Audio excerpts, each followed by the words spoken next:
It's Wednesday. You know what that means. Another AEW Dynamite post show. That is right. It is February 24th, 2021.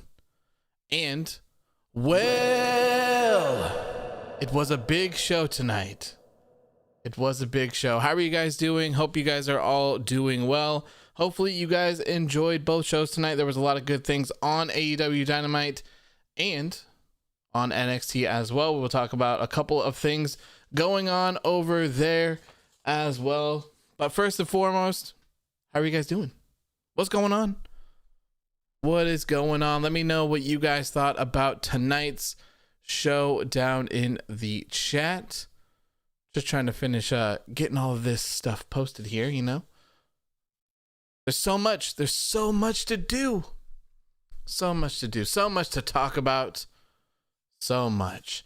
Andrew, how you doing, my friend? Good to see you. Andre, Basili, I saw first. Flash, Colin, Obi James, JBOJ, how are you doing, my friend? Colin, Hoodie, always good to see you. James, Leroy, how are you guys all doing tonight? Let's see here. But yeah, man, I thought both shows were pretty good. Molly Man says, I now understand the joke. There you go. There you go. I'm waiting for someone to like tell me that I'm an idiot and tell me that tonight's show was not a big show, but it is just a play on words. Relax. Relax. I'm just having some fun, okay? It was a big show.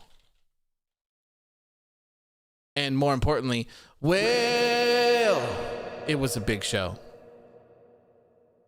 Cross vs. Escobar was great. Yes, they beat the hell out of each other, man. They had a couple of really good spots over there. I liked it. It was a little crazy. You know, I guess they protected Cross by having three dudes kind of beat the hell out of him a little bit. But yeah, it was good. It was crazy. And also they announced on NXT that Toni Storm would be getting a shot at Io Shirai's NXT Women's Championship in 2 weeks, I believe. Lots of stuff coming up. Basili says the Sting and Darby Allin flying from the rafters and Sting was Taz Sun in a body bag. I think that was my favorite part of everything. I really think that was. Oh, did I say number one contender? Sorry, I meant she's. I'm trying to do a bunch of things at once right now before we start the show. Anyways, I meant that Toni Storm will be challenging Io Shirai for her NXT Women's Championship in 2 weeks. My apologies. My sincere apologies. I saw first as great to hear the Big Show signing. Yeah, it's crazy. I was not expecting to see that when I woke up today. No way. Like, I literally woke up and I think I just like opened my Twitter and that was like the first thing that I saw. And I was like, well, and yeah. Was not expecting that. I really thought that Big Show would be a lifer. Really thought he was going to be a lifer. Marcel says the Sting segment is the best segment of the year. Yeah, man, it ruled. It ruled so much. You know, I had heard it kind of leaked that Sting came down from the rafters, so I was really excited to watch this. But apparently the person was wrong because it was Darby that came down from the rafters. Man, I thought that was awesome. So awesome. I loved it. Colin says, I'm so excited for Okada to come AEW bound. That is going to be crazy, man. That is going to be absolutely insane when that happens. What do we think? Revolution? Revolution, is that when that's going to happen, you think? Big pay-per-view. Leroy says Toni Storm will probably beat Io Shirai, then Io will go to either Raw or SmackDown. I could see that happening. I could see that happening for sure. They could use her. They could use her on Raw, but I don't really know if they will. I don't know if they can, man. I don't know if they'd be able to do it. I don't know if Raw or SmackDown is capable of doing such a thing. Marcel says Darby is a superstar. Man, Sting. Okay, I was gonna talk about this a little bit later, but I'll get to a gist of it right now. For week and week and week after, like every single week, I've just been saying like I've been enjoying these Sting and Darby segments, but the feud is just kind of stale for how drawn out it was. But man, tonight's segment was flames. Absolute flames. It was so good. So good. I missed, as you all know, I missed last week's episode of Dynamite, so I didn't see Sting get powerbombed or beat up or anything. It was so cool to see Sting with the offense. Like, the hype was real for that. The hype was real. It was incredible to see him do the Stinger splash. Oh, man, it was all so cool. I loved it. Absolutely loved it. Really good. The video package was really cool too. Like, to see Darby just being dragged in a car in the body bag, and then it cuts to the wheel and you can see Sting's glove. Man, that's good. Oh, hold on. That's not just good. That is such good shit. Amazing. Absolutely amazing. You know, I should make that a soundboard thing so I don't actually have to do that every single time. That, and you know, I think I need to add Will to it as well. All right, let's see here. Warrior says this show had a lot more singles matches than tag matches this week. Very refreshing. Yeah, it did. I really liked tonight's episode. I do wish that we would have gotten more of the Dark Elevation stuff and more of Paul Wight, like more information about what was going on there. But I'm not mad. I thought it was good. My one big complaint about the episode is Nyla Rose winning. That's trash. Absolute trash, man. Chloe says, hey, OW, sorry I'm late. What's happening? Nothing, just hanging out, just getting started. Another great Wednesday night of wrestling. Can't complain. Cannot complain about that.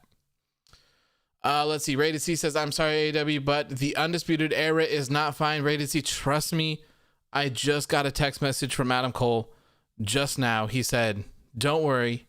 The Undisputed Era is fine, probably. Everything's fine. Roderick Strong just needed, he was up really late. He was tossing and turning.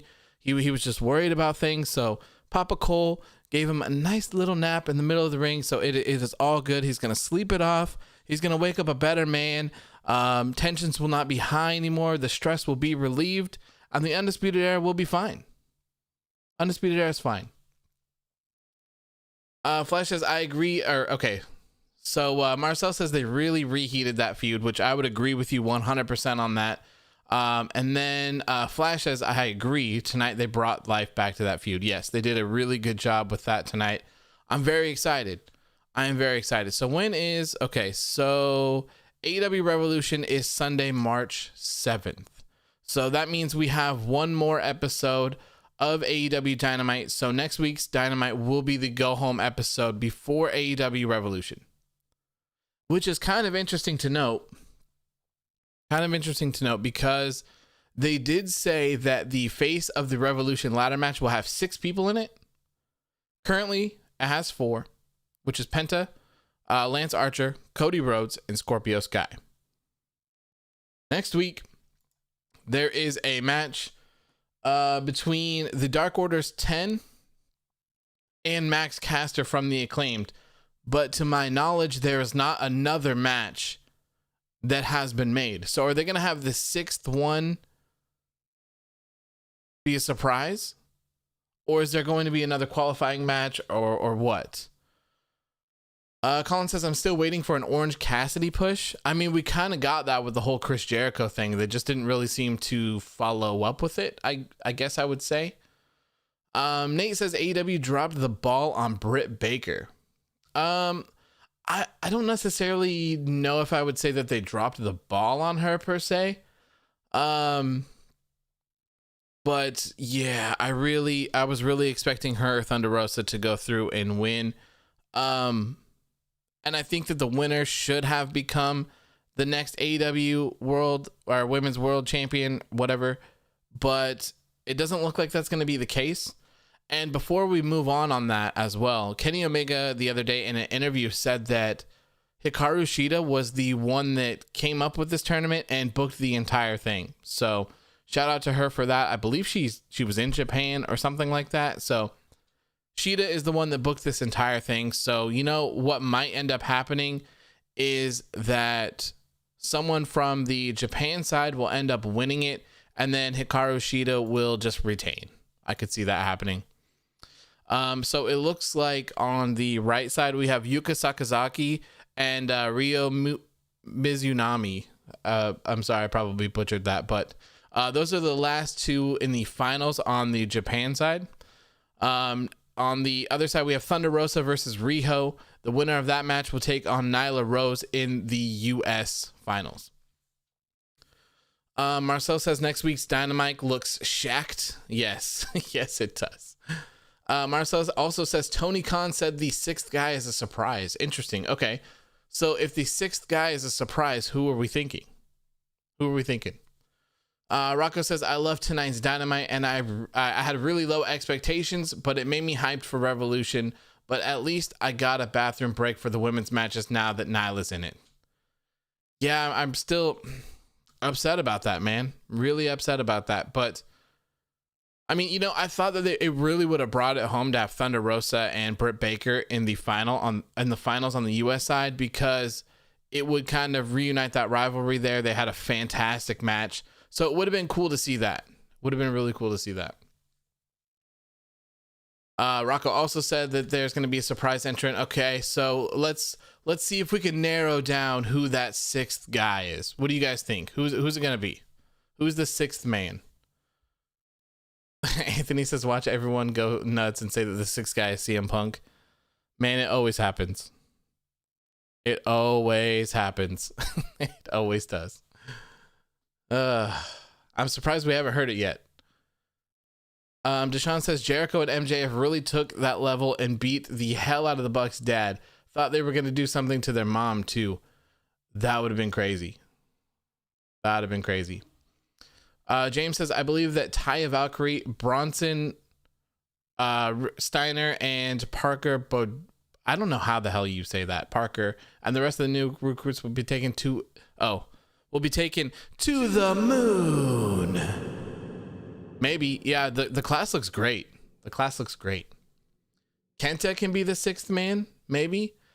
I don't know if it would be Kenta. Okay, so for this ladder match, the winner gets a shot at the TNT Championship. So we have to remember that. We have to keep that in mind. The sixth person will be in contention for the TNT Championship, which means that they'll take on Darby Allin. So I don't know. Rated C says, what if the sixth person is Ethan Page?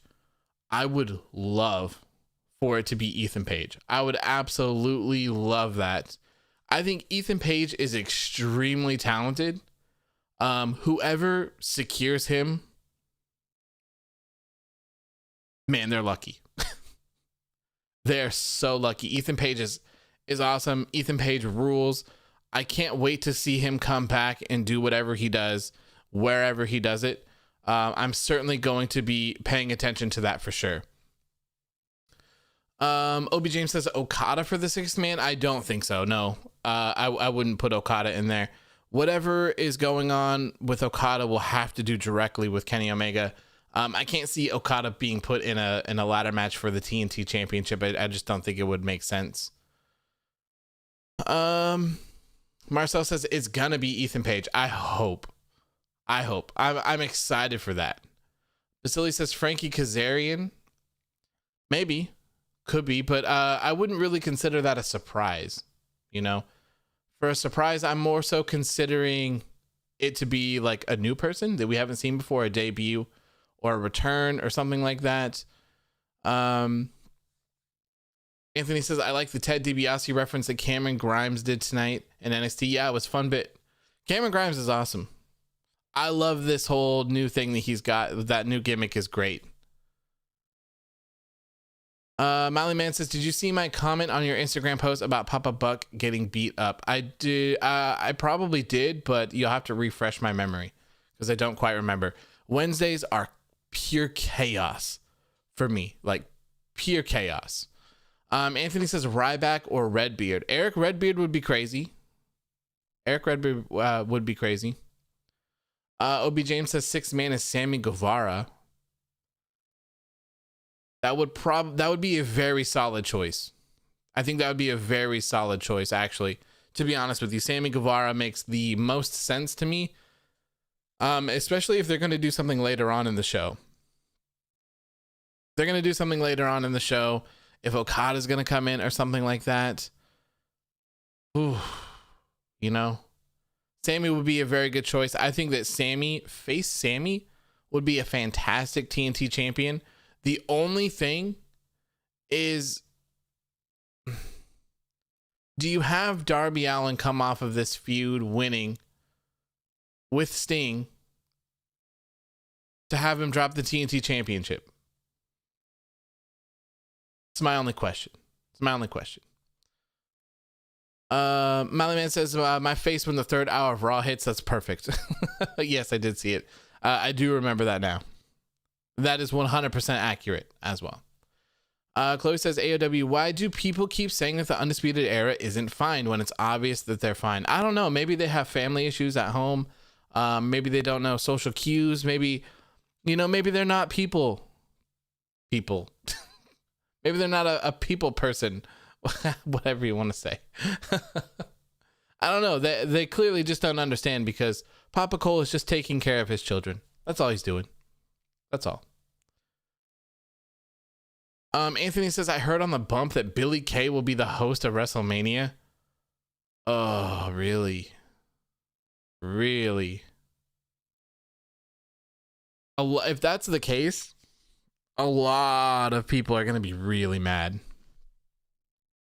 I can see a lot of people being really, really mad about seeing Billy Kay on their TV for 2 days straight. I personally like Billy Kay, but I don't know, man. I don't know. Deshaun says the sixth man will be Gold. Oh no! How dare you? How dare you, Deshaun? God, that would be terrible. I don't even know what I would do with my life.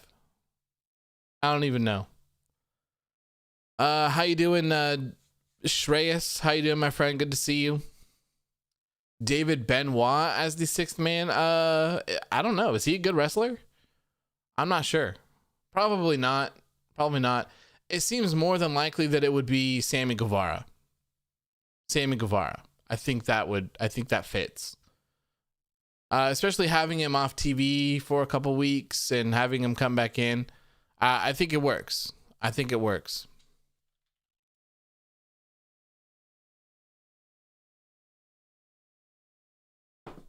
me look this up.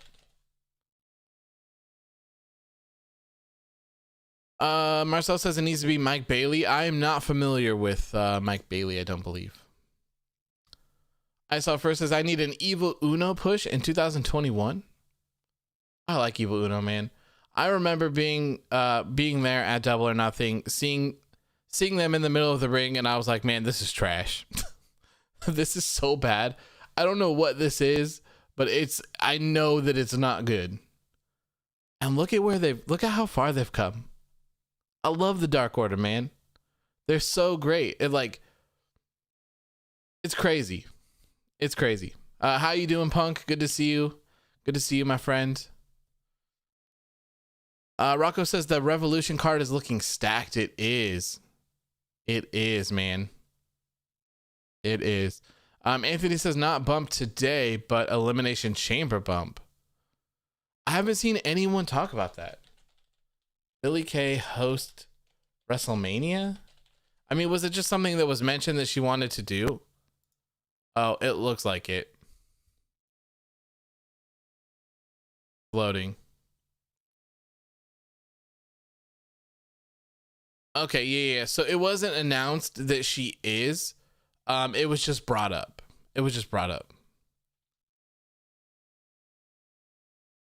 Deshaun says, do you know when tickets for WrestleMania are going to go on sale? I don't. I don't think they know either. I think they're still trying to figure it out. It seems like, I can't speak for the rest of the world. Like, I don't watch the news or anything like that. I just kind of, my fiance tells me what I need to know.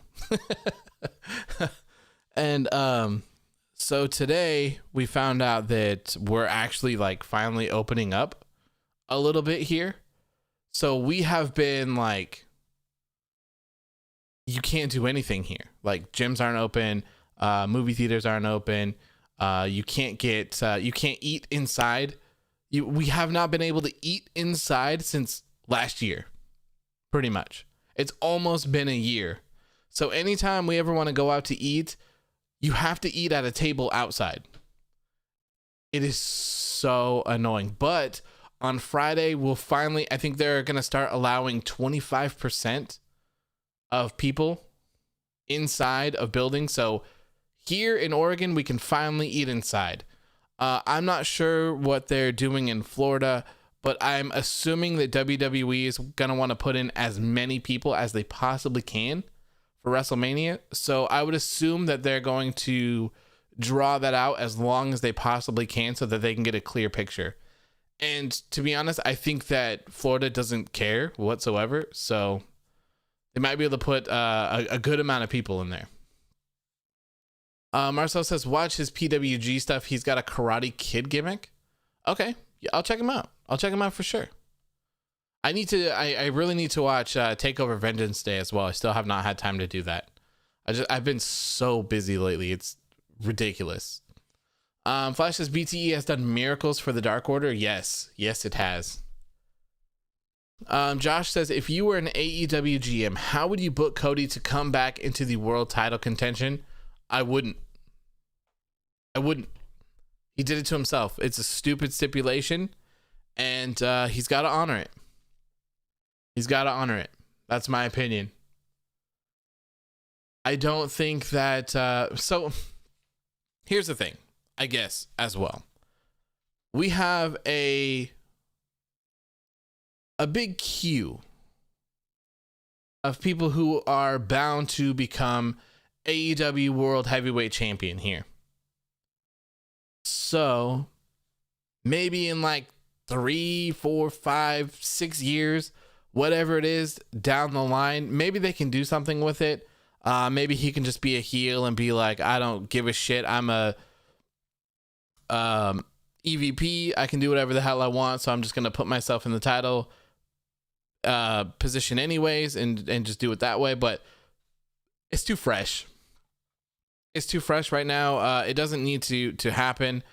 And people hate Cody and Brandy Rhodes anyways. Like, Cody Rhodes and Brandy could donate $1 million to like feed some children. And then people would be like, well, why not 2 million? You're rich enough. You guys are just a bunch of assholes. Why didn't you give them 2 million? So it's like, literally, these people just breathe and everyone hates them. So I think that if Cody were to do something like that, people would genuinely be pissed off. So, I mean, if that's the kind of quote unquote heat that you want, is to just piss off your fan base, then I don't know. I guess go for it. But I think there's a clear path, not necessarily clear, but there's a big queue of people who I think are going to become the AEW World Champions shortly. I guess shortly is the wrong word. Because Kenny's probably going to have these titles for a very long time. I think Adam Page is 100% going to be the person to dethrone Kenny Omega. I've been saying it. I think I've literally been saying it ever since the day that Kenny Omega won the championship. I said, oh, I got you. I see what's going on. It's got to be Hangman Adam Page. Has to be. Other people who could win the title, I think, could be Pac. Pac would be up there. Miro would be up there as well, depending on where these people are during those next situations, depending on how long Kenny holds it, how long Page holds it. If there's trio titles, I really think that Death Triangle would be fantastic first champs. Maybe even Jurassic Express. Honestly, Jungle Boy is probably going to be a world champion at some point in his career. Probably not within the next year or two, but he's definitely bound for that, I would imagine. And yeah, there's a lot. There's a lot of people I think that should come before Cody, way before. James says, give some woos for Nakamura. Today is his 41st birthday. Happy birthday, Shinsuke Nakamura. We all love you, and we're all hashtag Nakamania as well. Here's some woos. There we go. Marcel says, when NXT moves. Oh, so Nate says, when will AEW hit 1 million viewers? I don't think it matters. It doesn't matter. The actual number of people viewing the show isn't the end all be all. There's no difference between if AEW has 900,000 viewers and AEW has 1 million viewers. It's all really the same thing as long as their demos are where they are. AEW is constantly in the top 5 for cable TV shows every week. The only time that they're not is when they get screwed by the news. And they're still one of the top 1 or 2 TV shows that are not news related. So I think they're doing fine. I don't think that this $1 million threshold,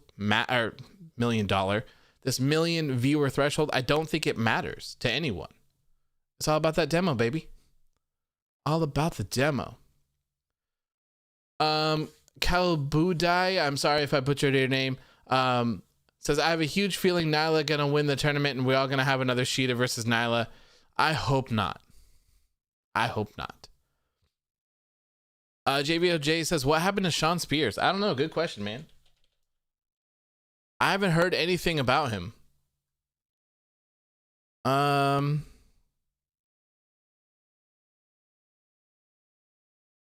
Yeah, I don't know, man. He's been removed from the roster, and I don't think anything has ever come of that. I thought that it was all an angle, but apparently not.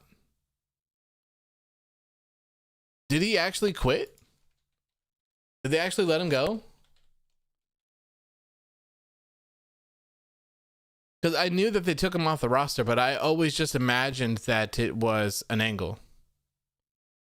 It's an angle? Is he on the roster now?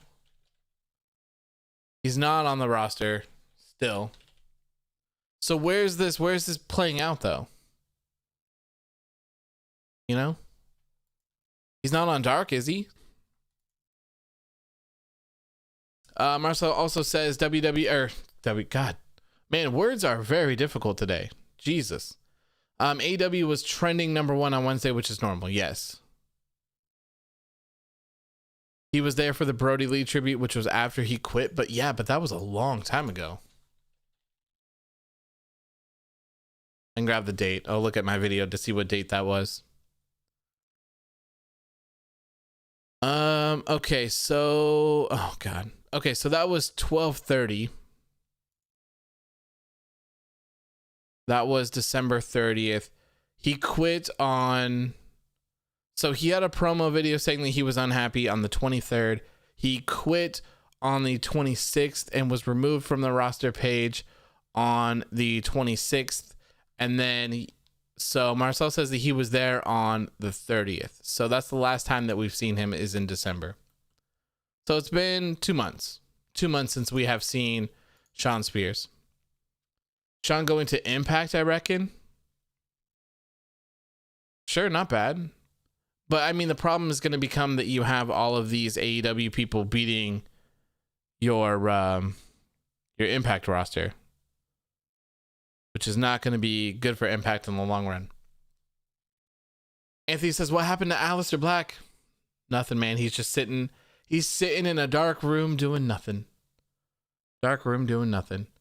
Austin says, are you still thinking about making a universe mode this year, or are you waiting for the new game to come out?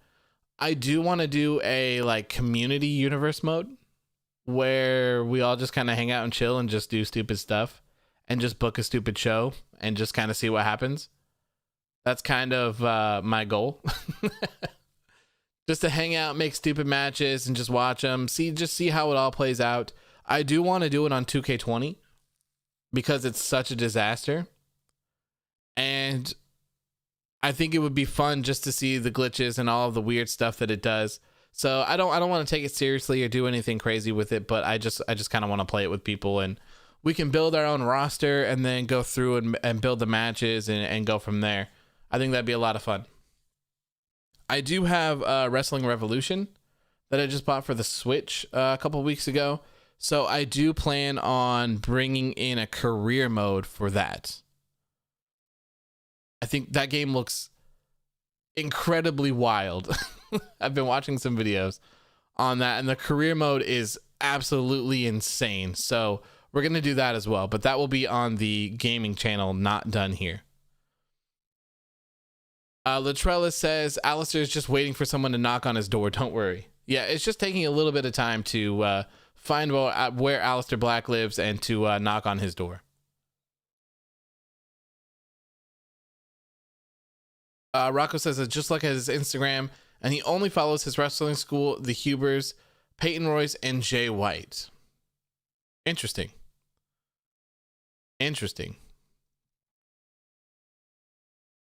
Iqbal says they eliminate Britt. Man, I'm so pissed right now. Yeah, I think that eliminating Britt was the wrong decision. I do.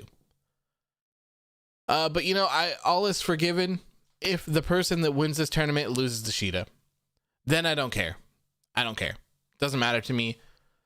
I just thought that Rosa or Baker should have won the tournament and then should have dethroned Hikaru Shida. That's all. I think one of those two, Thunder Rosa or Britt Baker, should be the next AEW Women's World Champion. James says, I'm keeping that goal counter. There's now 2. Make that 3. How about we make that goal counter up to 4 as well? Whatever Christopher Daniels is, he is like head of talent relations or something like that over in AEW. So he takes care of all of that stuff as well. Andre says Aleister Black is fine. Yes, he is totally fine. Marcel says, well, give me Big Show versus Marco Stunt. Book it. First, we'll have the Big Show versus Shaq, and we'll go from big man to big man to big man to little man. Rocco says Sean Spears also said in his interview that he'll come back when he feels like it, so it's an angle for sure. Okay. I'm down for that. You know, maybe this is a good way, if he's genuinely not happy with the way that he's booked, I could certainly see that being a possibility. If that is the case, this would be a fantastic way for him to just take some time off for himself and just kind of wait for something to be ready for him, you know, instead of doing God knows what for no reason. You know, he can sit back, relax, do his wrestling school, be with his wife, and yada, yada, yada. And then when the time comes, he can come back and do his thing. Totally down for that. Anthony says, will you ever do something with AEW news? Yes, of course. Of course, I am working on it. I've just been so busy. Where is my AEW news? So if you haven't been here, actually for a while, I did these the other day. I have some new shows in the works. We'll talk about these, and then we'll go ahead and get into the actual show. So one of the shows that I'm working on, if I can't have the good, the bad, and the ugly, then I tell you what, everything is trash. Everything is trash. This is an idea for a video that I have.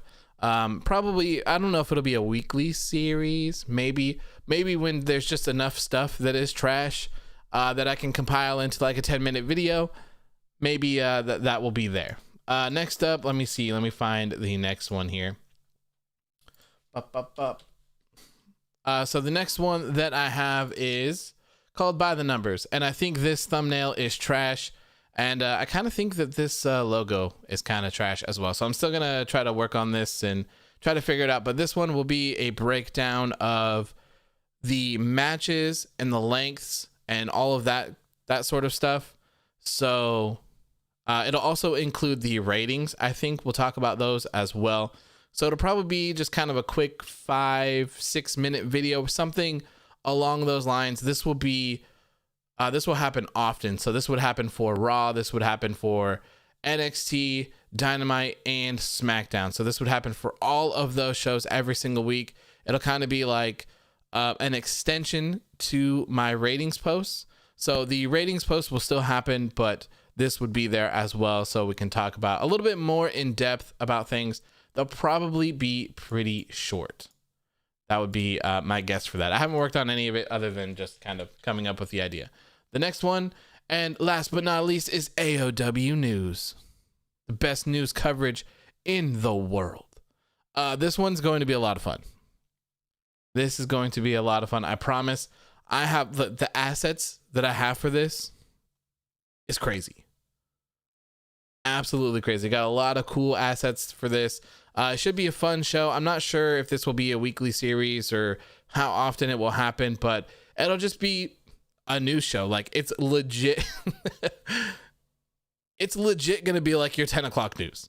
Like, straight up in every way, shape, and form is going to be that. And they'll probably be pretty short and maybe just kind of a recap of things that have happened for the week. So it should be a lot of fun. All right, let me get all this stuff out of the way here so we can get back to business. Back to business. James says, what if Billy Kay works with Reginald? There you go. Deshaun says, everything is trash, Raw edition. Obi James says, Raw is trash. Yeah, you guys are pretty much on the same way that I am. Marcel says, oh, I know what they're doing. FTR and Cody have started the Four Horsemen tweets again. Sean is coming back then. I would love to see that. I would love to see that. That would be incredible. Absolutely incredible. Andre says, am I the only one that can't wait for Monday Night Raw? I can go without seeing Monday Night Raw. Definitely could. I'm worried, but I'm excited. I hope that Bobby Lashley becomes the WWE champion then. I really hope. Ryan says, do you think that WWE and AEW will ever work together? Probably not. Not anytime soon. No. Flash says, why do I imagine AEW news with the music of kayfabe news? Kayfabe news? What is kayfabe news? Kayfabe news. What is this? What is this? Someone... Unreal news about an unreal sport? Oh, so this is all just fake? Okay. I was trying to hear the music. What the hell, man? Where's the music? James says, off to watch NXT. Hope they nailed the F out of it. It was pretty good, man. It was good. You should enjoy it. It was a good one. Anthony says, Nia and Shayna will defend the women's tag titles next week on NXT. Yes, they will. Yes, they will. I can't wait for that. Cannot wait.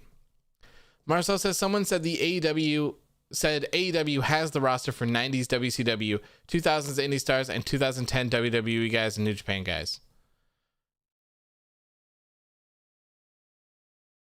Raw is War. Wait, another rematch. Yeah, I hope that they're not a bunch of rematches. I really hope they're not. And you know what? While I'm just fumbling around with a couple things, I want to try to log into apps because this shit has not been working ever since we started this post show. So I'm used to streaming on Twitch. That's where I stream games and all of that stuff, or used to, by the way. So when I did this little dashboard thing, you know, where the subs are, those are supposed to actually tick as the show is going on, and they don't. It doesn't. It doesn't work. Doesn't ever work. And then when someone subscribes, I can do a fake one. I'll show you. I will show you. So in the other box, I don't know if this has ever happened. This is what it's supposed to look like. Damn, it's supposed to be all fancy, but it doesn't work. So I'm going to try to have it open while I do the show and see if it actually works. Maybe it's just a YouTube problem. Maybe. I don't know. I don't know. We'll see. Okay, I gotta reset this really quick so it doesn't look like I'd be subscribing to myself. There we go. Okay. Marcel says the most recent kayfabe news was the Undertaker wanted to come back for a match with Bad Bunny. Oh God. Could you imagine if that was real? Obi James says, when does Nia and Shayna defend against Lana and Naomi? Probably never, man. Hopefully on Raw. Hopefully on Raw. Anthony says, I saw the other box move. You've seen that? I haven't seen it. Flash says, by the way, will you be covering Kenta versus Mox this Friday? Oh, that's on Friday? Sure. Yeah, I guess, right? I guess I'll have to work that into my schedule. So yeah. Best match of the night from NXT or AEW? Probably the main events. I couldn't pick one. I wasn't glued to either one of them. I was trying to do a couple other things before the show started. So pick one of the main events. Those would be my favorites. Andre says one of MSK is injured. Are they? So they're not defending the titles next week? Or they're not going for the titles next week? Question mark. Rocco says it's on New Japan after SmackDown, so no SmackDown post show. Yeah, no, we're still gonna have a SmackDown post show. We will. So I don't know, maybe I'll have it up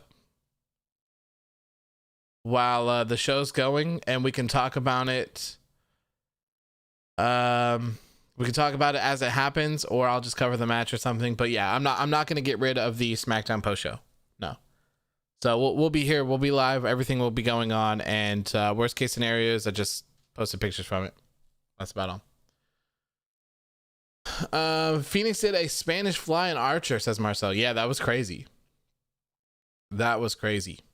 Raphael says, why do you think AEW is going to put either number 5 or Max Caster into the ladder match? I don't know. I feel like there were better picks. They feel kind of underwhelming. Because they announced a match for them next week. It's on the card. So they didn't advertise the match for next week. Interesting. Okay.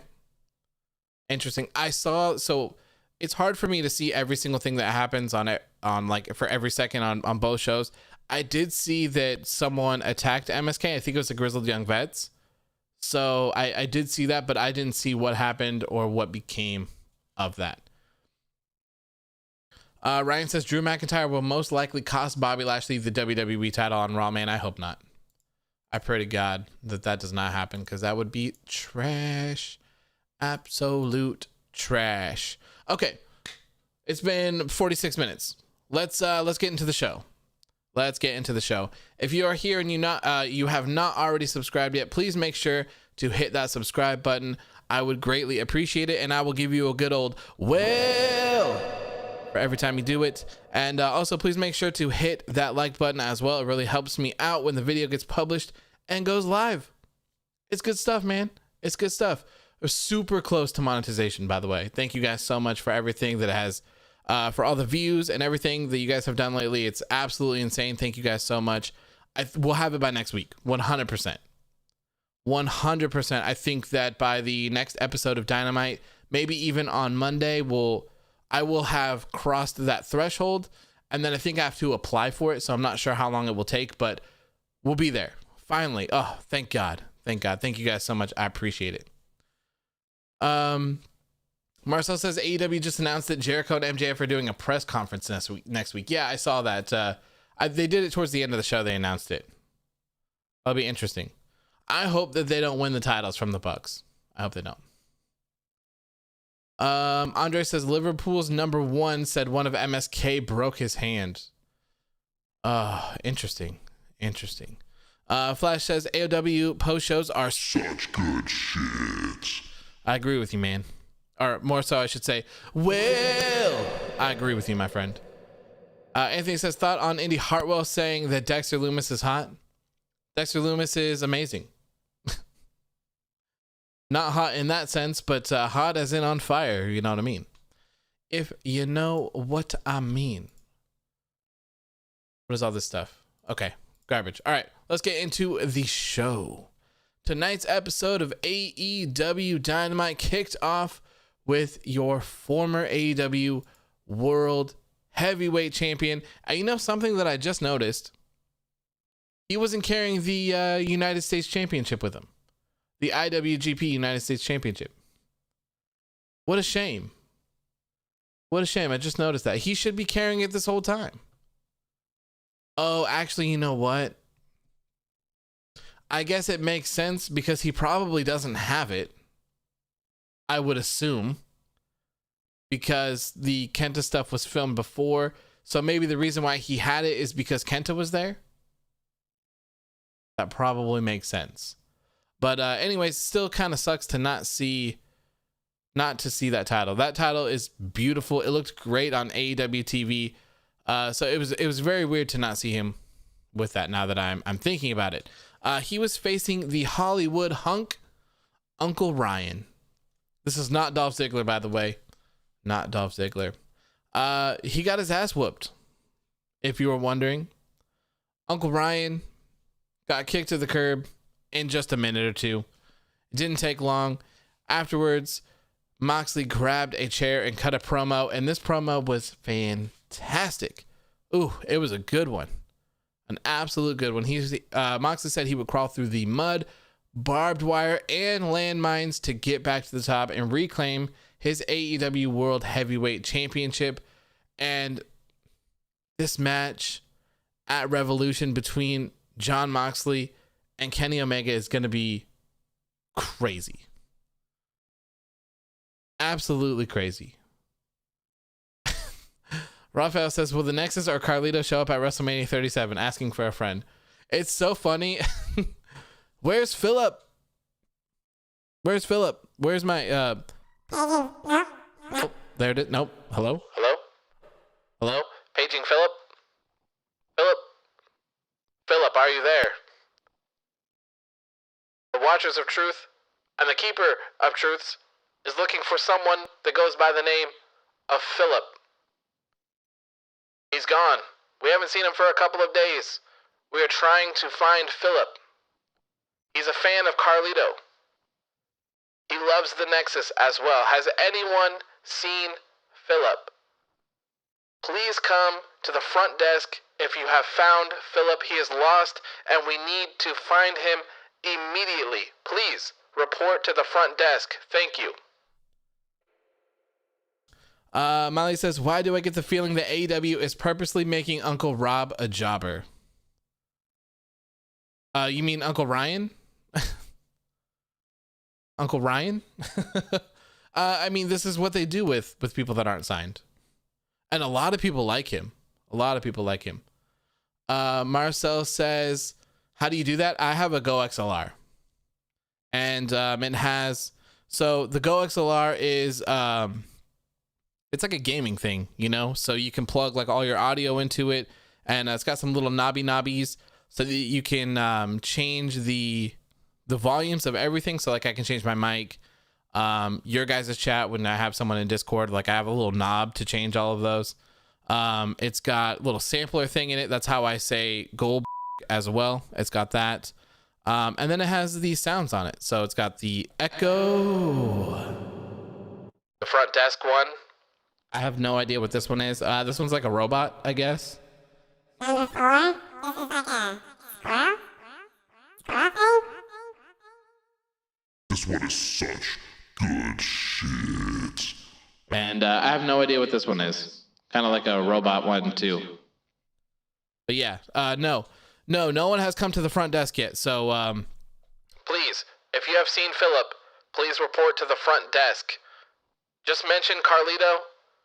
Maybe mention the Nexus of Hearing at WrestleMania. He might show up. We miss Phillip. We are looking for him. Please report to the front desk, please, as immediately as possible. Thank you so much. Phillip is a big part of this show. He is. How do you spell it? There you go. That's what I use. CM Monk.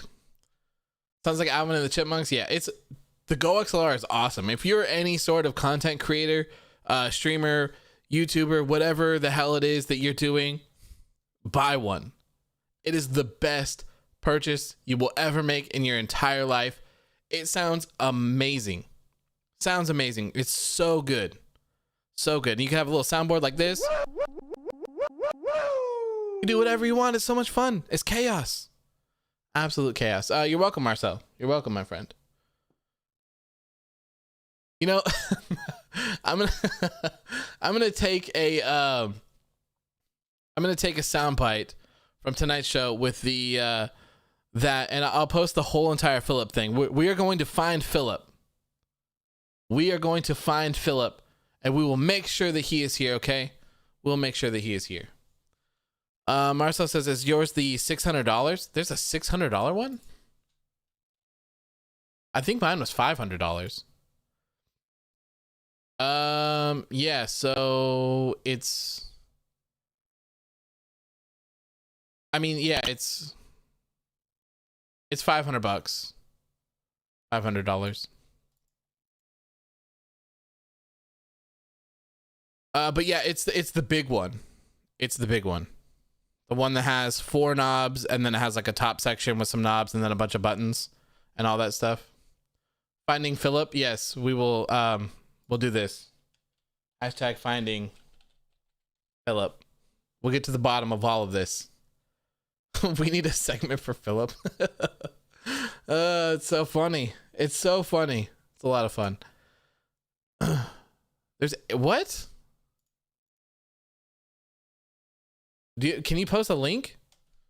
There's an $800 Go XLR. What? The Go series? What the hell is all this stuff? I don't know. They gave it to me. So,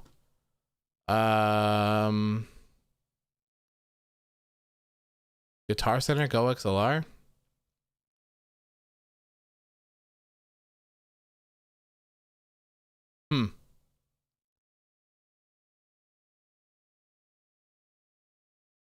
Yeah, it's just the TC. It's this.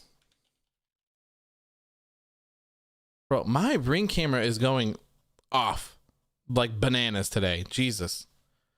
TC Helicon Go XLR. Here it is. This, if you guys want it, this is what it is. Oh yeah, if you Australia, yeah, it's probably a little bit different. Yeah, it's $500 US. $500. Worth it though. Worth every single penny. Anthony says Humberto kidnapped Philip. Oh no, we need to get to the bottom of this. We need. Obi James says, what if Philip is the 6th man? Oh man, that'd be epic. That'd be so epic. Chloe says Humberto kidnapped Philip because he loved Carlito. Carlito was taking the spotlight, so he was like, no, bro, I can't have that. Cannot have that. Detective AEW to the rescue. Yes, I will 100% catch this case. We will find Philip. Here you go. I'll do this for you. Sierra, Hotel, India, Echo, Lima, Delta, Shield. There you go. Miley says Philip is probably lost in Cleveland. If anyone watched Cactus Jack in WCW in 1992 or 1993, you'd understand. $700 Australian. Whoo. Ooh. Put Philip on. Put Philip on AEW News and have like a missing person segment. Jesus Christ.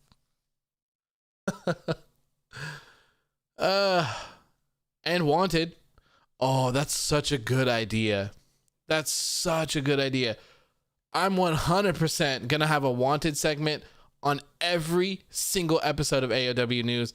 We're going to be hunting down Humberto Carrillo. We will find him. He's going to be an escaped convict, and we will put him back where he belongs, right in jail. That's beautiful. Raphael says, Finding Philip, coming to theaters this summer. It's beautiful. It's going to be a heartfelt story. I mean, yes, yeah, $500 US. Yes. So I have my Go XLR. mixer, and then I have it. I don't think I need it, but I had it for my old mixer that I had. So I have my Go XLR, and then I have an XLR cable going into a thing called a cloud lifter, which is supposed to take the signal from a microphone and boost it, but boost it clear so there's no like fuzz or humming or dinging in the background. Then I have another another XLR cable going into a Shure SM7B, and it's a power hungry, quiet microphone, so it needs a lot of power. So that's what I have for this. That's my audio setup, if you were wondering.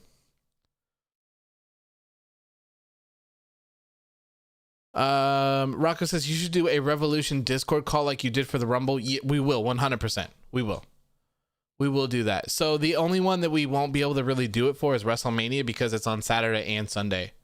And with Revolution being on a Sunday, we'll have Saturday open as well. So that will be great. Okay, let's get back to talking about this. Basili says, what if Humberto and Gold teamed up to kidnap him like the burglars from Home Alone? Oh no, poor Philip.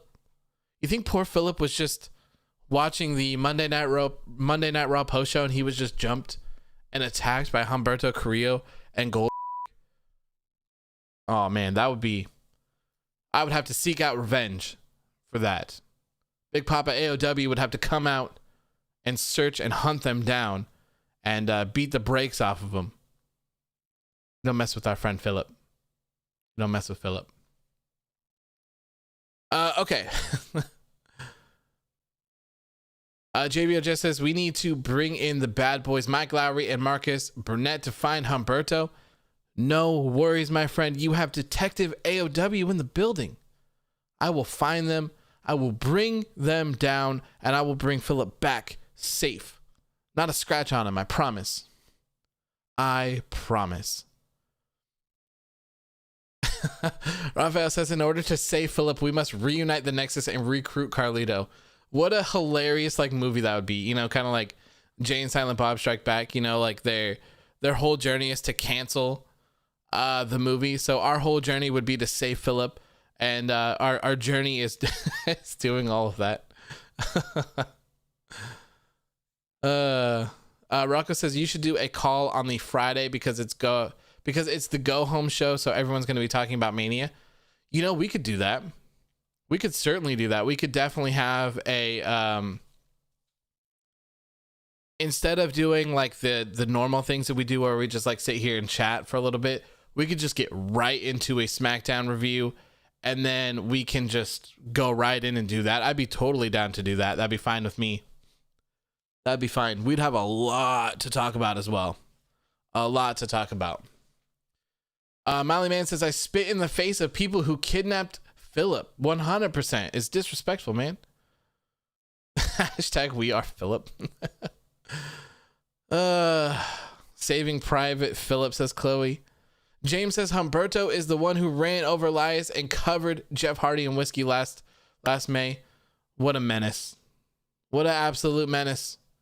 Anthony says maybe Philip is not here because Wade Barrett was not on NXT tonight. Yeah, he did remote commentary. Raphael says Humberto is a menace to society. Yes, to South Central while drinking his juice in the hood as well. Absolutely insane. All right, so to move on here, the next match of the night was Team Taz's Brian Cage, the FTW champion, and Ricky Starks taking on the Varsity Blondes. That is Brian Pillman Jr. and Griff Garrison. And you may be asking, who the is Griff Garrison? I know. Me too. I have no idea. Fly says, hey man, how are you doing tonight? I'm doing good, man. Hope you're doing good as well. Hope you enjoyed both shows, or either show, whichever one you watched. They were pretty good in my opinion. I saw first says Khan's Revolution surprises Philip and Ryback. Final spot in the ladder match. There you go, man. Oh my God. Anthony says, name the post show Where's Philip edition. Oh man. That'd be crazy. Chloe says drinking his juice in the hood ? Yeah, it's a movie. The movie is Don't Be a Menace in South Central while drinking your juice in the hood. Yep. It's a good movie. You should watch it if you haven't seen it. It's funny. It is very funny. But anyways, this was a great tag match. I thought it was really good. That one sequence in the outside, man. Oh, it looked brutal. Brian Cage had Brian Pillman Jr. up on his shoulders, and he launched him into the ring post, and he like hit it and fell and hit the stairs, but it looked like he hit the corners of the stairs. It looked brutal. It was crazy. Everything must have been fine. He got up and he was moving throughout the rest of the match, no problem. So, whew, thank God. But man, that looked terrible. Oh my God. Marcel says Brian Cage destroyed Brian's hole. Oh God, could you imagine if he was like, my hole? Have a big oof and Brian Pillman Jr. tag team. Obi James says, funny, Asuka defended her title more times than Cage. So Cage isn't supposed to defend it, right? He's just supposed to carry it. Is that the gimmick? I'm not familiar with the FTW title. I've never looked it up or paid any attention to it. So I'm not sure if that's something that Taz defended back in the day in ECW when he had it or not, or what. I'm not quite sure. So I have no idea. That post-show picture is what Humberto and Gold did to poor Philip. Yes, it's so sad. So sad. Marcel says AEW, here's Shaq. NXT books Nyla. Oof. Basili says that Sting segment and Darby Allin coming down from the rafters. Ooh, chills. I agree. I can't wait to talk about that a little bit more. I kind of mentioned it earlier on, but we'll talk about that a little bit more in a second, because I think that was I know that was the next segment, because it involved these guys. So anyways, this was a good match here. Brian Cage and Ricky Starks get the win here over the Varsity Blondes. Good stuff so far. Good stuff for the show. Next up, the lights went out, and we saw a black and white video playing on the Titantron. It was a car dragging a body bag across what appeared to be a desert. So you can imagine that Darby Allin is inside of this body bag. You get a shot high up, looked like it from a drone or so pretty high up, like a bird's eye view. Next up, it goes to the inside of the car with the steering wheel, and it's a video of Sting's glove with the scorpion on it, and then the little grippy thing says All Elite Wrestling. So Sting is driving the car. Darby Allin is in the body bag behind it. Car stops. The body bag gets unzipped, and Darby Allin sits up from inside of it, pulls out his TNT Championship, and smiles. This video alone was incredible. This was so good. So good. And I've told you guys countless times that this feud has gone on for way too long with absolutely nothing happening. It's usually the same thing over and over again. And while it's good, it's just you see it over and over again, so it just kind of loses its effect. We talk about this with Roman Reigns and Kevin Owens, right? Their matches, they've been incredible, but we've just seen them so many times that they don't have the same effect. So this was another one of those cases where it's like, okay, Brian and Ricky, they're going to have a match, and then Sting's going to talk. He wants revenge. So it's like, okay, so we're going to see the same thing over and over and over, but this was completely different. And to me, this hyped up their feud to a level that I hadn't seen in this feud before. I'm really, really looking forward to this. Now, after the video played here, Sting's music started playing, the snow started falling, and eventually Sting was coming out of the tunnel here, pulling a body bag. Everyone obviously assumed that Darby Allin would have been the person inside the body bag. He gets up to the middle of the stage, unzips it, and reveals that it's actually Hook, which is Taz's son, who was inside the body bag. Sting then points to the rafters and Darby Allin swings down like Shawn Michaels. This was so cool. So cool. The visual here was awesome. Darby's face paint, Sting's face paint matching up. This was so good. This was so good. I absolutely loved this. Like I said, this hyped up this feud to a level that I haven't seen it before. Then as well, Sting getting in the offense. Oh, it was so good. Sting looked incredible in the short little span of time that he had to attack Brian Cage and Ricky Starks. This was very good. This was all very good. And I had heard the person that leaked some stuff and things, I believe they had said that Sting came down from the rafters during this. And so I was fully expecting that to happen.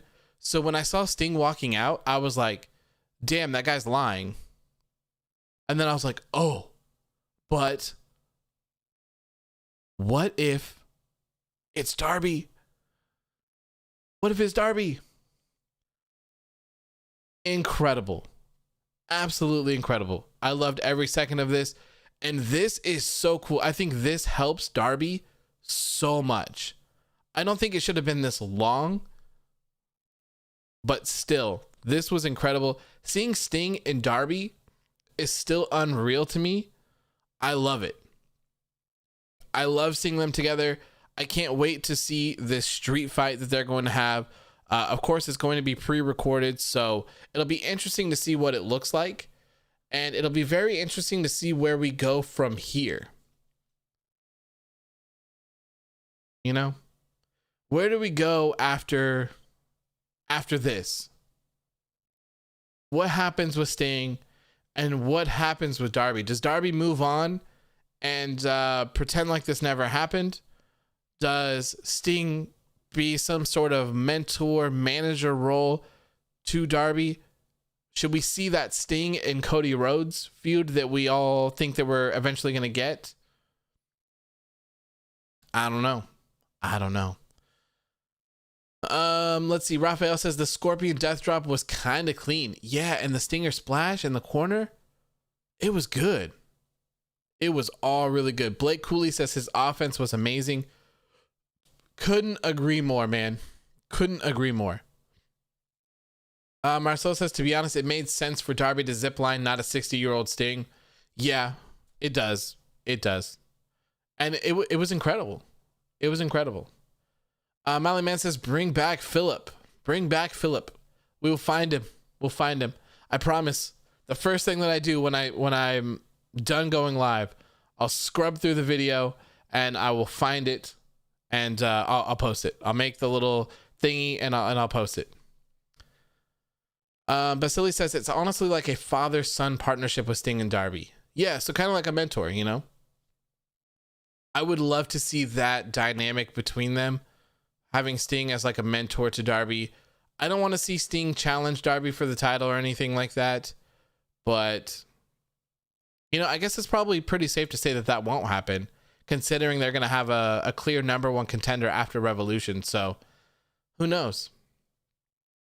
Who knows? Flash says Darby's aura was solidified tonight. Now he's a mega attraction. I don't know if I would say like mega attraction, but I mean, he's definitely up there, right? This helps a lot. And this is what you should be doing as a person of Sting's caliber and of Sting's age. You should be here to help put over the other people. And, you know, we'll talk about this a little bit later when we get to the the Paul Wight segment, and about the new show, about the AEW Dark Elevation. We'll talk a little bit more about some stuff like that when we get to that point. But overall, incredible. This was my favorite part of the show by far. I loved the video. I loved them coming out. I loved Darby ziplining in. I loved Sting getting in offense. Like, this whole entire thing was perfect. Absolutely perfect. Chloe says Darby's going to teach Sting to do a kickflip on a skateboard. Now that would be a sight to see, wouldn't it? Raphael says we should have never asked Philip to stop chatting about Carlito and Nexus. I'd do anything to hear that again. Oh, it's so funny. Hashtag where's our Philip? We'll find you, Philip. I promise. We'll find you. James says I hope MSK are medically cleared to face Lorcan and Birch next week. Me too. Because Dynamite's going to be a pretty big show next week as well. It's the go home show. Lots of big matches planned for this as well. So we'll see. Basili says my favorite thing about AEW is the mentorship with new wrestlers like Sting and Darby, Lance Archer and Jake the Snake, FTR and Tully, hell, even Brian Cage with Taz. And you could even add Sean Spears and Tully to that as well, even though they're not together anymore or doing anything, but they were together for a while as well. You know, that's why I don't understand that people are like, oh, well, AEW is just sucking up all these old people like Taz and Tully and Jake the Snake and Sting and now Paul Wight. And it's like, yeah, but look at what they're doing. Look at what they're doing. Look at the difference between the way that WWE would do such a thing and the way that AEW has done these things. You know, there's a huge difference. Huge difference. And I have no problem with Paul Wight wrestling. I have no problem with it as long as it's done correctly. And I'll talk more about that when we get to it, because I do have quite a few things to say about that, because I've been listening to people bitch all day about Paul Wight signing with AEW. So I just kind of want to like reiterate some things that I've been saying all day. I'm sure most of you guys probably already know and probably understand, but I just want to say it anyways, because I feel like some people just need to hear it, you know? Need to hear it. Marcel says they compare Gold winning the world title to Jericho's world title run in AEW. Night and day, man. Night and day. Flash says, holy shit, T and Shaw has a Twitter? What? Let me find this. T and Shaw. You're my favorite, T and Shaw. Where are you?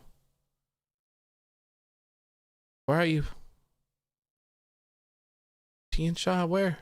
Where? I'm not seeing it. Flash, what is the at? People? Oh, you know, I probably got to put a space. Twitter be stupid like that. My Ying. Are you talking about at T and Shaw WWE? Because I would assume that'd be fake. That would be fake. Andre says, bitching? Really? I can't understand people. Me either. Me either, to be honest with you. People complain to me all day about the weirdest things, and I have no idea. Like, I don't get it. Like, I'm always really surprised at the things that people say to me, because it just doesn't make any sense. Dear T and Shaw. It doesn't show up, man. There we go.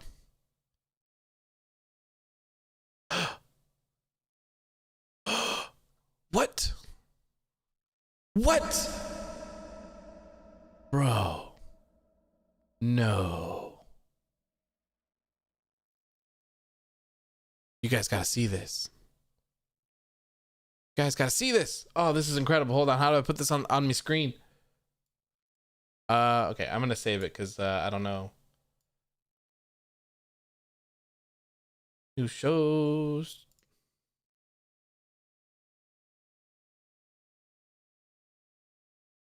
Basically says, hi, I saw that on your post all day today. People are crazy, man. I don't get it. Where is this? Man, my desktop is trash. Oh, you guys ready? Here we go. Let me make this big. Okay, don't get scared. Bam. Oh man, that is awesome. I love it. I love this. So followed by NXT and WWE. So you know it be real. You know it's real. What's the video? There is, so there's no video, just a picture. Just a picture. AEW Sims for T and Shaw. Yeah, there we go. Andre says that's Andrade. We know where Andrade's been this whole time. Here he is. He's been hiding in NXT. Man, I need to follow. Can I turn on notifications? Yeah. I want to be notified whenever T and Shaw post anything. I want that to come through. I need to know. I need to be up to date on all of my T and Shaw. Cool, man. I'm really excited for this. Oh, I guess I should read what the post says. It says, don't stand in our way. But in Chinese or whatever. Man, yeah. So Anthony says, that is Such good shit. And I couldn't agree more, man. Man, that's so exciting. I love this. Man. This is so good. Okay. Back on track.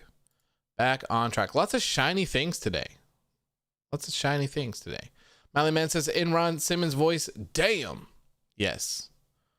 Vasily says, with a wig and face paint. Yes, this is Andrade. This is what he's been doing. This is why he's been out. He's just been in NXT.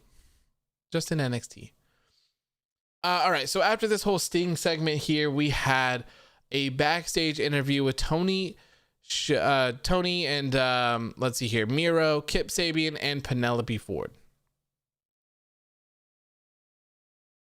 Chloe says post-show title AEW Sims for Dragon Demon Lady. Yeah, you guys should be thankful that there is no actual NXT post-show, because it would all be T and Shaw. And Xia Li. I mean, Xia Li rules. Hold on a second. Where are we at in this show?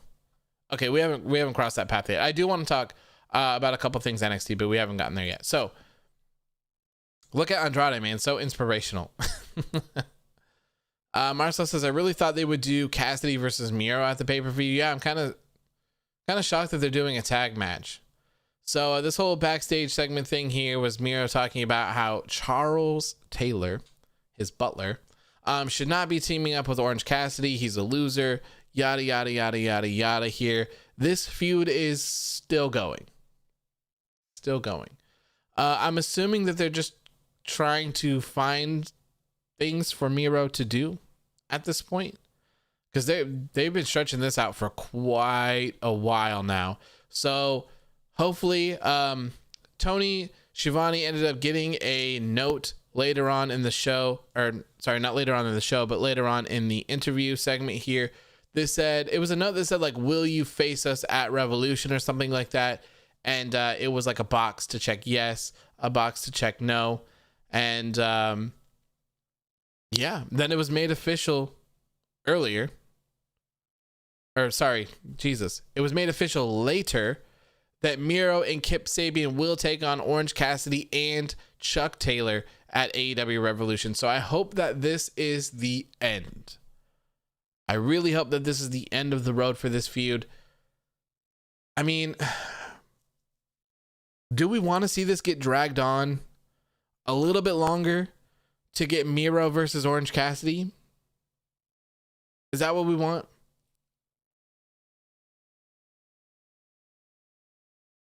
Flash says, I would prefer a handicap match, Cassidy and Chuck versus Miro. Yeah. I mean, that would certainly make him look like a beast even more. But I think you would have to have Kip involved in it, right? James says, dang, I wish I lived in Orlando, Florida. Me too, because I'd want to go to Daily Place for like $20. What a deal. I saw first as I never understood why older legend wrestlers look so old under WWE, but under other promotions they look great. Case in point, Sting. It's probably like a factor of many things. They're probably limiting what they can and can't do in WWE. Also, maybe they weren't physically at the points that they are now. You know, maybe Sting wasn't, maybe he's like well trained and well versed in the things that he can and can't do now. I heard that Big Show's been training like crazy. He's in incredible shape. and stuff like that. So, you know, maybe that's something to add to that as well. Miley says, Andrade got a better repackaging than Omos. Yes, he did. He's the leader of a Chinese badass ring. Obi James says, we have 3 tag matches at this pay-per-view. Yeah.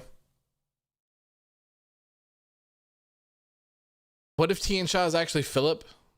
Well, I love T and Shaw, so I guess I love Philip too. Marcel says, I wouldn't be surprised at the pay-per-view if Kip takes the pin and Miro destroys him afterwards.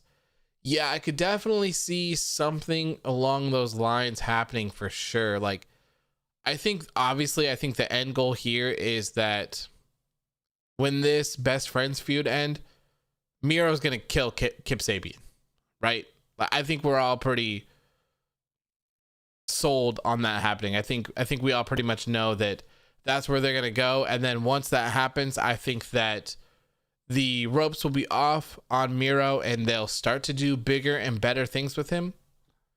I think we're just kind of waiting in limbo right now. That would be my guess. It's exciting too. It's very exciting. I'm a huge fan of Miro, so I cannot wait to see him just absolutely destroy his competition and be huge. And I really hope, I pray to Father Rollins that one day Miro will be the AEW World Heavyweight Champion. Can you just picture that? Can you picture Miro, a heel Miro, with the AEW World Heavyweight Championship on his shoulder? That's hot. That is hot right there. That is a good look. I cannot wait to see that. And I'm certain it's going to happen. I am certain. Tony Khan says that he loves Miro, and I trust him. I trust him. As of right now, I trust Tony Khan to do the right thing. I hope that doesn't change. I hope that it doesn't change. Ryan Lowry says the inner circle is not fine. Why? Why would you say that, Ryan? The inner circle is fine. Undisputed Era is also fine. I don't know if you knew that. But everyone's fine. Everyone's fine. Next up was a match here with Brandon Cutler. Man, Brandon Cutler has a cool entrance. He has a cool entrance. Comes out with a dragon hat. He does his all little thing, throws his hands up, got the fire going. Looks really cool. Really cool presentation. Unfortunately for him, his opponent was the Inner Circle's Jake Hager. And he just got ran through. Got absolutely ran through.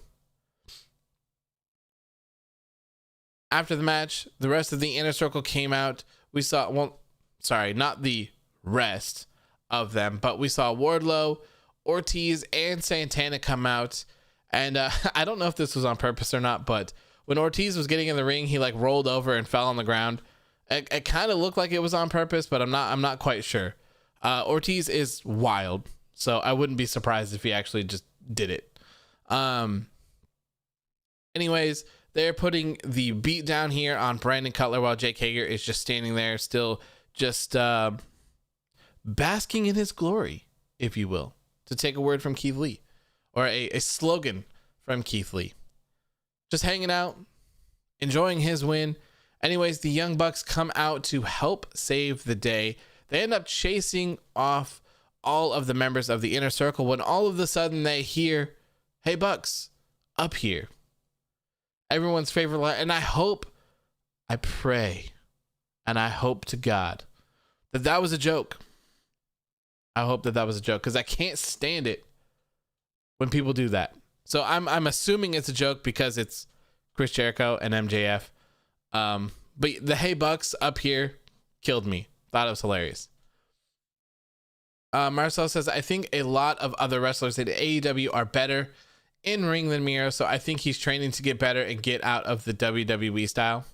Yeah, I could definitely see that. Yeah. There's people in AEW are incredible, man. Absolutely incredible.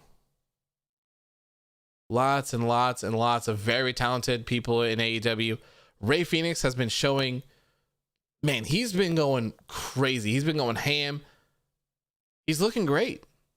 Rey Fenix has been just dominating lately. I love it. So there's a lot of very talented people in AEW. Mally Man says Undisputed Era is finer than the word fine. Yes. Yes, they are. Andre says, what am I going to do with my Undisputed Era t-shirt now? Wear it proudly. Why couldn't you wear it? Everything is fine with the Undisputed Era. Everything's fine. Nothing to worry about. Your t-shirt is fine. It's fine. Marcel says Fenix and Archer are main eventers now. Yeah, they've been doing great with Fenix and Archer lately. It's good. It's good, especially Rey Fenix, man. Like I was just saying, the guy has done an incredible job. Incredible job. Basili says, is it me or am I the only person who thinks Papa Buck looks like Jim Belushi, the brother of the late great John Belushi? A little bit. I saw that in the face of him. Chloe says, I'm gonna start a fine counter. Oh God. I saw it first that Stephen Amell had CM Punk shooting on the TV show Heels, showing on Stars, a wrestling drama show on Independent Wrestling. The picture had Amell with a Young Bucks shirt. That was a very good description, man. It sounded like almost like I was reading an ad spot. I'm excited to see that, man. I love Stephen Amell. Stephen Amell's awesome. I miss Arrow. I miss that show. I used to love it. Last season was kind of odd, but you know, the earlier ones, man, I loved those. Loved them. Flash says, for me, Papa Buck looked like a bootleg Steven Seagal. That's it. You nailed it. Yes. Yes. That's what he looks like to me as well. Is at least in that picture, where he's got the blood, if you will, on his face. Oh, it's the topic picture. Duh, the topic picture. Rocco says, in my opinion, the only terrible things Tony Khan has done is push Nyla. I don't think that Nyla isn't talented or anything. I would just like to see someone else in that spot. But like I said, I'm still going to tell everyone that decision was trash, but I'm not going to bash it or anything until we see what happens with the tournament. I would rather them lose here and not go on to take the title. You know, if they're going to run Sheeta and Rose back and have Sheeta retain, cool, whatever, get it out of the way. They're probably going to have Sheeta fight with someone on the Japan side that wins. That would be my guess. So we'll see. I don't want Rosa or Baker by the title until they're going to take them. That's all. Marcel says Sheeta booked this not con. Correct. I think I mentioned that earlier on in the show. But yes, Kenny Omega said that Hikaru Shida is the one that booked this entire tournament. So, like I said, I wouldn't be surprised if someone from the Japan side wins. So she put all this together, so it makes sense. Chloe says, I'm rewatching Arrow. It's a good show. It's a really good show. I like it. I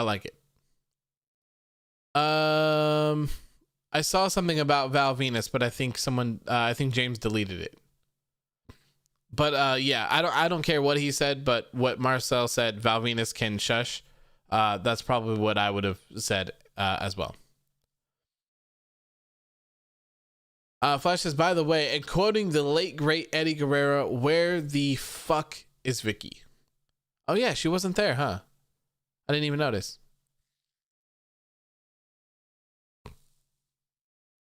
Ray to C says, just a question. Doesn't Scott Steiner hate Triple H and his nephew just got signed to WWE?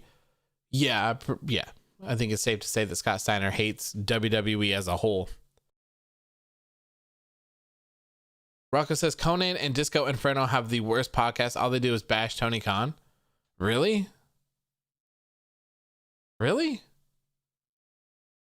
I'm going to have to listen to that. I'd be very interested in seeing someone actually speak really negatively about AEW. I mean, I know that there are complaints about certain things and they're justified, but I saw someone was like bitching to me earlier today saying that AEW Dynamite is worse than Raw. And I just can't be me, man. Like, I don't understand. I don't understand how you could think that this show is that bad. I really don't. I don't get it. Marcel says Arrowverse shows are low budget trash. Don't at me. I have to say it. I agree with you, but I enjoy them. I enjoy them. I totally agree. They're super low budget. They're super, they're really like teen drama-y. They're more so like, it's more so like a teen drama dressed up as a superhero show. At least with like Flash and later on with Arrow and like Supergirl and stuff like that. Supergirl especially. Supergirl got really hard to watch for a little bit. But I liked the last season that I think I watched of them. But yeah, other than that, I agree. But I still enjoy them. Marcel says, watch Cornette if you want to hear someone trash AEW. Yeah, I mean, as long as someone like, I think it would just be interesting to hear other people's complaints about it that are just like, as long as they're serious and they're not like out of control. I don't know. Leroy says, Marcel, did you not watch Superman and Lois Lane last night? It was a masterpiece. Did that air already? I didn't know that was out yet. That's supposed to be the people that were in the Arrowverse, right? Jonah Finn says, would you want to see Tessa in AEW? No, I wouldn't. I think she's talented, but she's a problem. So, no. Molly Man says, now every time I hear Scott Steiner and WWE in the same sentence, I could never forget when Scott returned at Survivor Series 2002 and said, give me a fucking mic. Did he really? I love Scott Steiner, man. That guy's crazy. He's huge. Very entertaining. Very entertaining. I was a huge fan of Scott Steiner back in the day. I love it. I love the music. Just the sirens. I love the chainmail headgear piece thing that he wears. It's great. Basili says, after the Nexus return at WrestleMania 37, who do you think they will target next? Philip Johnson points finger in the air to the heavens, so Father Rollins heard our prayers. To hashtag find Philip. So good. So good. Anyways, after Chris Jericho and MJF call on the Bucks on the Titantron, they end up showing him that they've beaten the life out of Poppa Buck. Man, he was so bloody. He had blood all over his face, just covered in it. They ended up throwing him against the big old like 18 wheelers that they had in the back that have the pictures of Matt and Nick on them. I think they showed them earlier in the show arriving with Mama and Poppa Buck, and they took a picture of them. So they were kind of in that scene again. So they threw him up against Matt and then Nick is the other one, I think, the first one, and then threw him up against Matt. And they left these like big old blood marks all over the place. And it's really funny because it is like the fakest looking blood I've ever seen in my life. It's like super bright red. And like the amount of it is just completely unbelievable. But it was hilarious. Hilarious. I liked this segment. I didn't take it very seriously, which I would assume that most people probably didn't either. Because it's Chris Jericho and MJF, they can have some kind of fun. It doesn't have to be realistic or anything like that, but I liked this. I liked this a lot. Marcel says, yeah, I heard people who hate the CW shows actually think Superman and Lois is good, but I don't like the Superman actor and it looks bootleg. Yeah, he looks a little bit small to be Superman to me. But I'll probably check it out. Flash says, AEW, I have to drop it here. Enjoy the rest of the show. And remember, Hangman fucks. Hashtag pray for Philip. Thanks, man, for tuning in. I appreciate it. I hope you have a good rest of your night. And hopefully I'll see you here for Friday. Molly Man says, Matt, it was red face paint. Oh, yeah, it could be like paint. Yeah. Chloe says, AEW, did anyone come to the front desk yet? No, no one is at the front desk, unfortunately. Also here, let me just make another announcement here.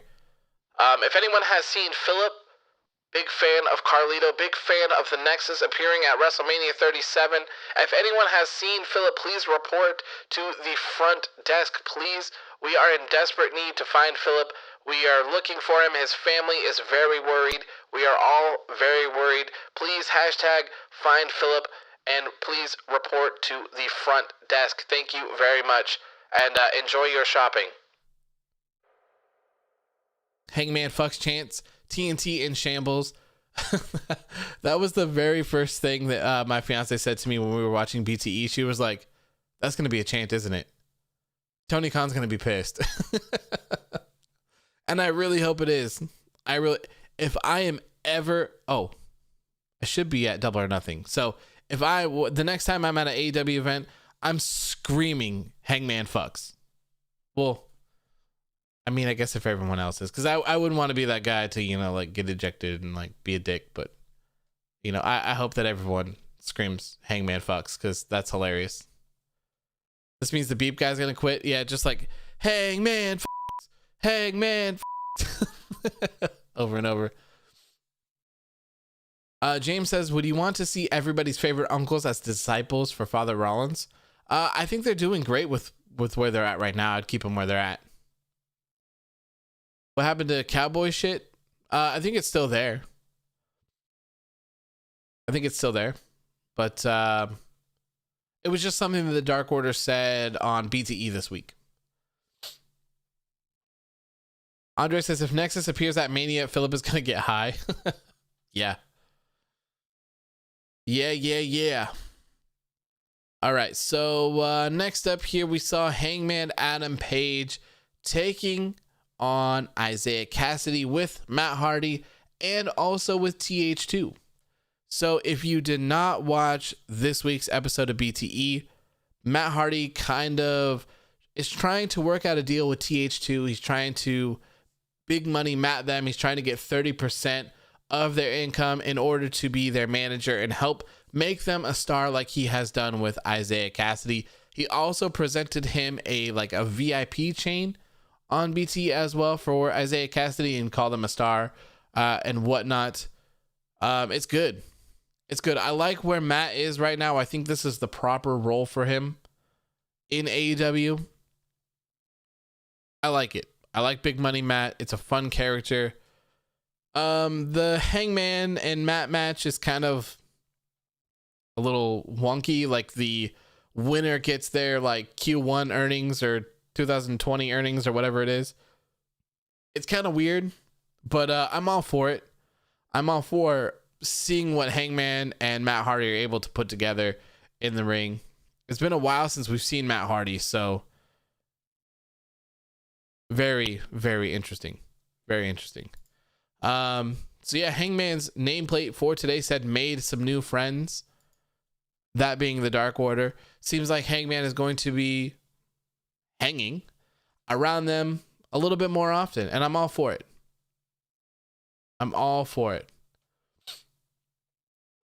Marcel says it was supposed to be Hangman versus Brody. Really? Interesting. It would have been very interesting to see how that all would have played out then.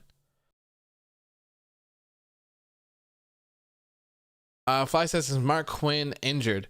I believe that he lives in Texas, is what my fiance was telling me, and that they're not doing well over there, so he probably stayed home for that. Matt says, hey, I missed the shows. How is Archer doing? He was doing great. He won the main event match of tonight, so I would say that he's doing good. Mark Quinn is snowed in. There you go. Marcel just said that. He tweeted it out. Yeah, Texas, man, they're having a really hard time. So thoughts to everyone that is in Texas or has family in Texas. It sounds really crazy out there. I only had that issue for 5 days or whatever. And man, even for the 5 days, I would never wish that upon anyone. So I can't imagine how they are feeling. I cannot imagine. Anyways, Hangman ended up getting the win in this match. And afterwards, Matt Hardy grabbed a mic and said that Hangman is going to hurt, or that he's going to pay, And since Hangman chose the Dark Order over Matt Hardy, he's going to hurt every single member of the Dark Order. He dragged out number 5, Allin Angels, threw him off of the stage and through the timekeeper's table. They do the spot quite often, but looks very brutal. So, of course, Silver and Reynolds and Hangman go over there to try to help him. So it'll be interesting to see if this feud actually ends at Revolution or if it continues on, because we'll just have it for next week and the week after, or the weekend after. Chloe says, why didn't anybody tell me Bronson Steiner was going to NXT? It was on my post earlier. On my post. I posted all of the WWE class people today. It's a big list. It's a big list. Molly Man says, I'm calling it right now. Sting and Darby Allin beat Team Taz at Revolution, and Sting gets the win for his team. I could definitely see, I 100%, that's my prediction. I'm not sure if it'll be Sting that gets the win. Could be, though. Could be. Let's see here. Chloe says, I didn't see the Performance Center class for NXT. It's my post that has the Parker guy. I don't know how to pronounce his last name. Budrow? Parker Budrow? Baby Lesnar. It's the post of him. But yeah, it's a huge list of people. They also said it's the biggest list that they've ever had. Lots of very talented people in that. It will be very interesting to see them come to NXT and see what they have to offer. Especially with NXT Evolve around the corner. They apparently filmed some content for that. I haven't heard anything else about it, though. Let's see here. So the next thing that I want to talk about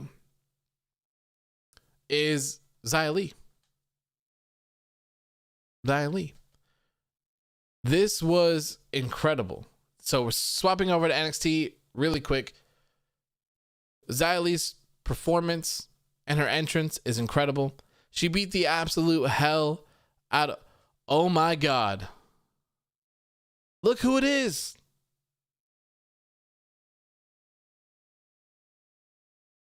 Philip is here.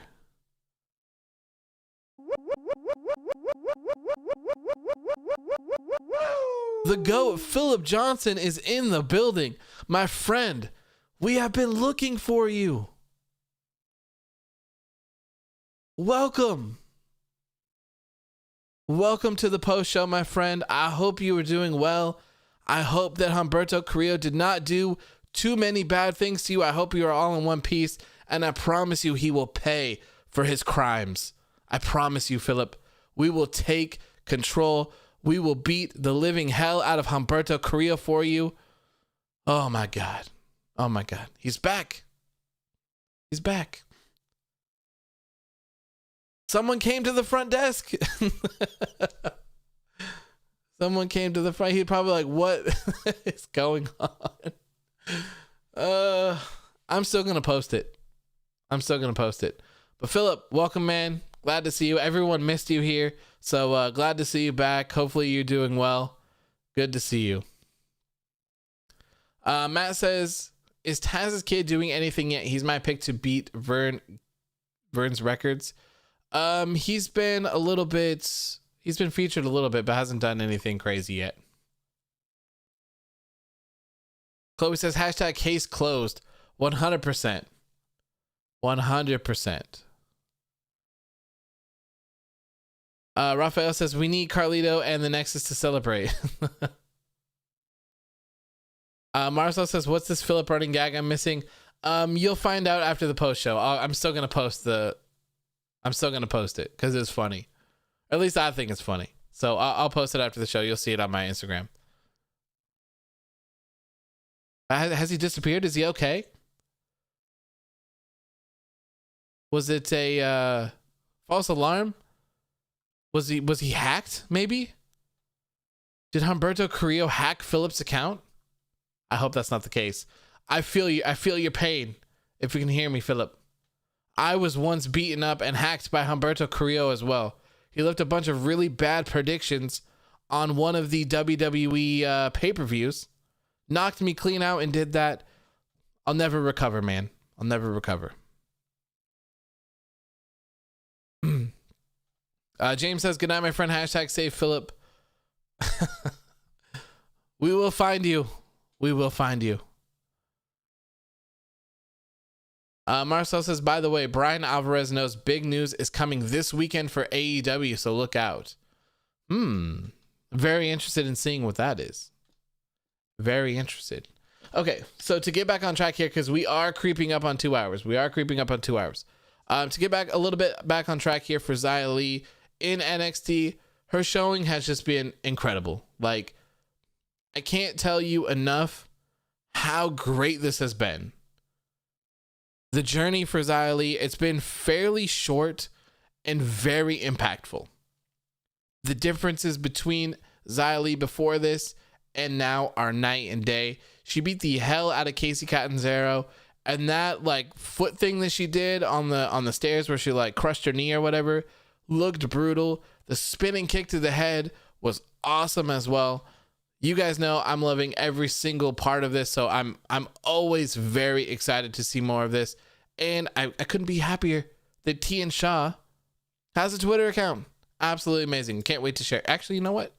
I'm gonna share it right now. Fear Tian Sha. Why didn't I share this before? Fear Tian Sha.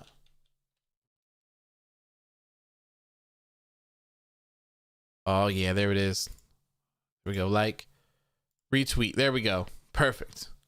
Next week, Xia Li versus Caden Carter. Yeah, I saw that one coming from a mile away. It'll be interesting to see what they do with her after all of this. Be very interesting to see what happens after all of this. Where she goes, what she does, who she beats up. Does she dethrone Io Shirai? Is Io Shirai going to get dethroned by Toni Storm? I don't know. We'll just have to find out. Molly Man says Humberto Carrillo is public enemy number 1 for AOW. Guy's a dirtbag, man. Absolute dirtbag. Scumbag. No love having. Criminal. Absolute criminal. I'm still shocked that Philip just randomly showed up, said hi 3 times, and then just dipped. It's so weird to me. It's so weird. Rocco says if we bring Xia Li up, then she's gonna lose to Victoria in Saudi, so Victoria can look like a superhero. Why Victoria? I love Victoria. Why Victoria? She wouldn't do that.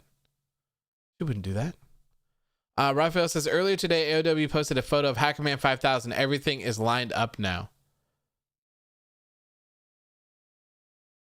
I am Hackerman 5000. Maybe. I'm everyone. I'm everyone. I think that's like one of my favorite things to say to someone is like, I think someone in one of the post shows was like, oh, you sound like my math teacher. And I was like, maybe I am. Maybe I am your math teacher. Someone else said that I sound like their sister's boyfriend.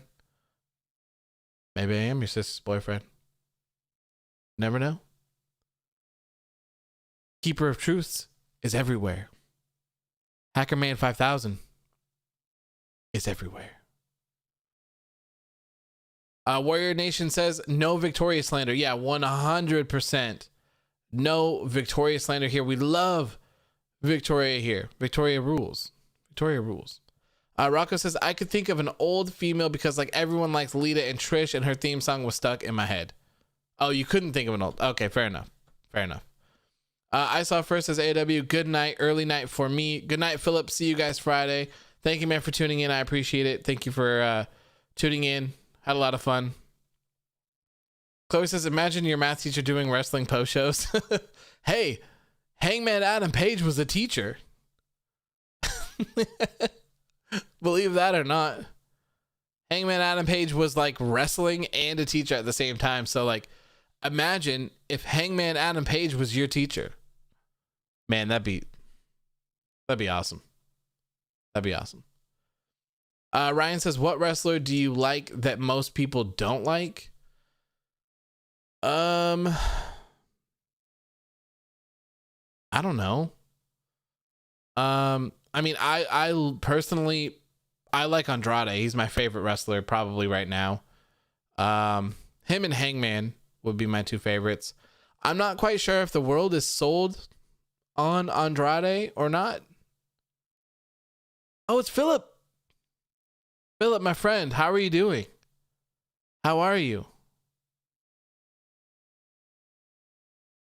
Fly says, imagine seeing him on a TV then at class. Yeah, it would be crazy.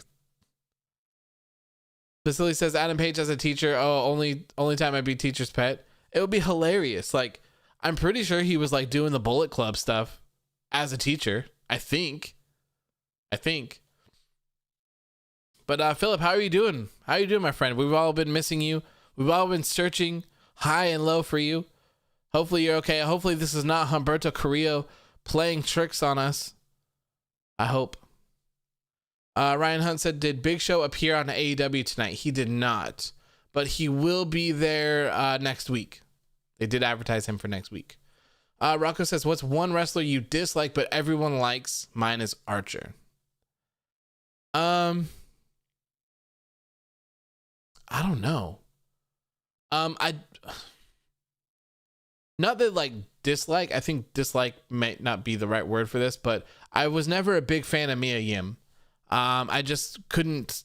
It just didn't connect with me. I'm trying to think who else. I mean, Charlotte probably right now. I don't see the appeal in Charlotte at the moment. That might be about it. Chloe says, imagine doing your homework and you see your teacher doing a suplex on a wrestler. That would be incredible. Rocco says, that's me with Io Shirai. I can't really connect. Yeah, I mean, I feel you. Sometimes it just kind of is what it is, you know? Like, I can see Mia Yim and be like, oh, she's talented. Like, I know that she is, but it just doesn't really connect for me. Marcel says, Charlotte gets the Cody hate before Cody got it. Yeah, I think I'm just burned out, man. Ryan Hunt says, I was never a fan of Braun Strowman. Yeah, I'm not a fan of Braun Strowman whatsoever. Not at all. Not even in the slightest.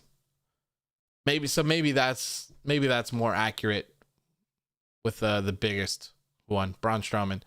I don't care to even see this guy on TV at this point, to be honest with you. Sorry. But train Braun Strowman like he fast, so he train. Meh. Andre says, what was that angle of the suplex I just did on TV? Teacher Adam Page. Marcel says, Corbin has go away heat. I can't believe people praise him. So I think, I mean, this isn't someone that I really like, but I think that Baron Corbin is very talented. I think that he's good on the mic. I think that he's talented in the ring as well. He's got some really cool moves. He's got some of the most protected moves, but for some reason, he really just gets the shit end of the stick for literally everything he does. Everything. This King gimmick has been going on since like September of 2019, and it just needs to end. Like, I think what they need to do is take Corbin off of TV for like 3 months. Give the man a vacation and then bring him back and do the Lone Wolf stuff again. Get rid of the King stuff. Get rid of all the other crap. Let him just come back and be a heel and not be involved in 6-month feuds and stuff like that. Just get rid of it. Just get rid of it. Chloe says, I was kind of a fan of Braun Strowman when he tried to kill Roman Reigns. Yeah, I think that that was great. That was really great. I liked the stuff from Braun Strowman back then, but after that, not so much, man. Not so much. Fly says they need to let him drop the King gimmick, though, and let Xavier Woods be king. I would love to see Xavier Woods win the King of the Ring tournament. I would love to see that. Ryan Hunt says Velveteen Dream is another guy I've never cared for. I'm very high on Velveteen Dream. Very high on Velveteen Dream. I don't know what's going on with him with all of that, those allegations and stuff like that. Maybe there's something to them since he was taken off TV, but he's very young and he's very talented. And oh my God, Philip is actually here. He says, are we going to talk about Carlito and the Nexus returning at WrestleMania 37? He's back. He's back. What everyone's been waiting for. The post show is complete. Post show is complete. Bob says peak Braun was 2017. Marcel says Velveteen Dream. Yeah, I'm not sure if he's gonna be back on TV anytime soon or ever, to be honest. Marty Scurll. So earlier today, it was reported by Sean Ross Sapp on Fightful Select that Marty Scurll was he was backstage at some New Japan Pro Wrestling Strong tapings. And later on, it was confirmed that he did work an angle. So he is going to be on Strong. And the world is crumbling because of it. So I'm not sure if the world is ready to see these people return to the ring.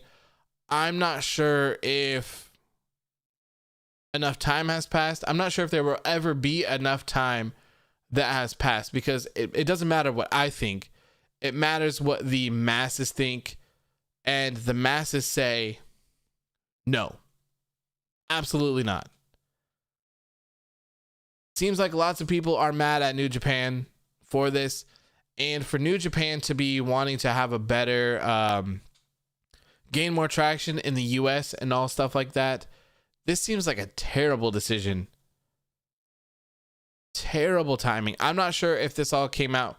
Well, no, because, I guess this probably didn't come out because of the Paul Wight stuff, but the timing of it is very, very good to kind of get buried behind big show announcement and behind AEW announcing another show, but it did not get buried whatsoever. And people are pissed, and rightfully so. It's a very sensitive topic. I don't like to talk much about it, but I do believe that at some point people should be given a second chance. But like I said, that's just one guy's opinion. I'm not the masses. I don't make decisions. And even though I do think that if I was AEW Promotions, if I was running a wrestling show, I would not hire Marty Scurll. And Marty Scurll, if some of you remember, was like my favorite. And I can't really go down that route so much anymore. I have like a million villain shirts. And even I wouldn't touch this with like a 10-foot pole. At least not now. I think it's too soon. It's clearly too soon. So not a good look for New Japan. Not a good look. Mally Man says if AEW was ever going to have a Hall of Fame, Philip should get the first inductee. There we go. Marcel says when the news first announced hashtag close the forbidden door started. Oh man. Yeah, that's not a good look, man. That's not a good look. Vanch, how you doing, my friend? Hope you had a good night. Fly says I have so much villain merch it hurts to put on sometimes. I still wear mine sometimes, and we actually ordered it's kind of funny, we ordered a couple of things from Pro Wrestling Tees a while ago, and I think it was like when we ordered 2 shirts or something, we got a free pin, and it was a Villain Enterprises pin, and I was like, damn it. Like, damn it. Marcel says, was he your favorite Elite guy? Yes. And I mean, he's still, everything aside, yes, he still is. But it's not at the moment, because of all the stuff. Like there needs to be some time. I'm sure it'll happen at some point. If New Japan just wants to try to run through the shit show that they're going to cause from this, they might be able to tire people out in a couple of weeks, but I don't know. Marcel says, what about Hangman? So Marty was my favorite pre-AEW. The whole, like, when the whole, like, cowboy shit started and the whole alcohol thing started, Hangman quickly became, like, my favorite in all of pro wrestling. I just fell in love with that character. I think it's so good. Basili says he arrived, wreaked havoc, and left. That's Philip for you, I guess, right? Chloe says, when you get a chance, can you check your DMs? Yes, I can. Like now?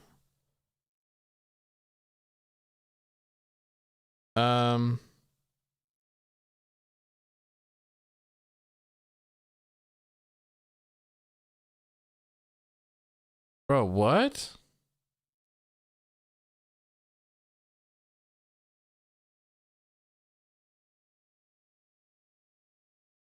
That is creepy as hell. That is super creepy. What in the world? Yeah, I mean, like, I don't know how to handle this person, Chloe. I don't know, like, you could throw all the at names at me, and I'll block them, but I don't know how to stop it. So long story short is, like, some dude is, like, creeping on Chloe and, like, harassing her, like, all the time through, like, different usernames and stuff. And I've been trying to block them and actively try to handle the situation, but it appears like they just keep randomly popping up, and it's creepy. Like, people on social media, man, like, you gotta chill. Like, that shit is creepy, and it's just a waste of your time. Just a waste of your time. So I mean, I don't know how to handle it. I don't know what to do. Like I said, if you have if you have names, like, I will block every single one of them. Every single one of them. It's unacceptable. If you are here and you're being like some creep, you're messaging people, you're harassing them, or if you're doing any sort of that, I just want to let you know that you're a piece of shit. And I don't like you, and you are not welcome here. You know, just to get that out of the way, I do not condone anything of that nature at all. Do not ever harass anyone, ever, for any reason whatsoever. If you don't like anyone, just leave them alone. It's that simple. It's that simple. If you don't like someone, just leave them alone. If someone blocks you, just leave them alone. Don't go to some weird account, Kevin256672504-321. Like, you don't need to log into that account and start harassing people again. Like, chill. Get a life, please, as well. So, I apologize, Chloe. Like I said, if you have names, shoot them my way. I'll take care of it as much as I can, but if there's anything that I can do, let me know. Raphael says the bots are an absolute worst. I'm always getting added to random group chats. Me too, man. People are always adding me to, well, people always add me to these like wrestling group chats to like talk, and I just leave all of them. But like lately, a bunch of Indian dudes just keep sending me selfies that have like a heart on them or say like, please go like my picture. Like, I get 10 of those a day from dudes. And then I also just get random ones that are just like links to something. So it's so annoying. It's been really bad for like the past week or so. Van says social media has turned really dark, especially since the lockdown happened. Yeah, I don't get people's fixation on like bullying people and harassing people and doing all sorts of things like that. Find something better to do with your time. Like, there's more to life than just being a scumbag on social media. Like, even like there's people that I allow to just be on my account just because I know that they're going to cry about something and they'll raise my engagement rates. But like, there's a lot of people who just like don't like what I say or don't like what I do. And they just like personally attack me like all of the time.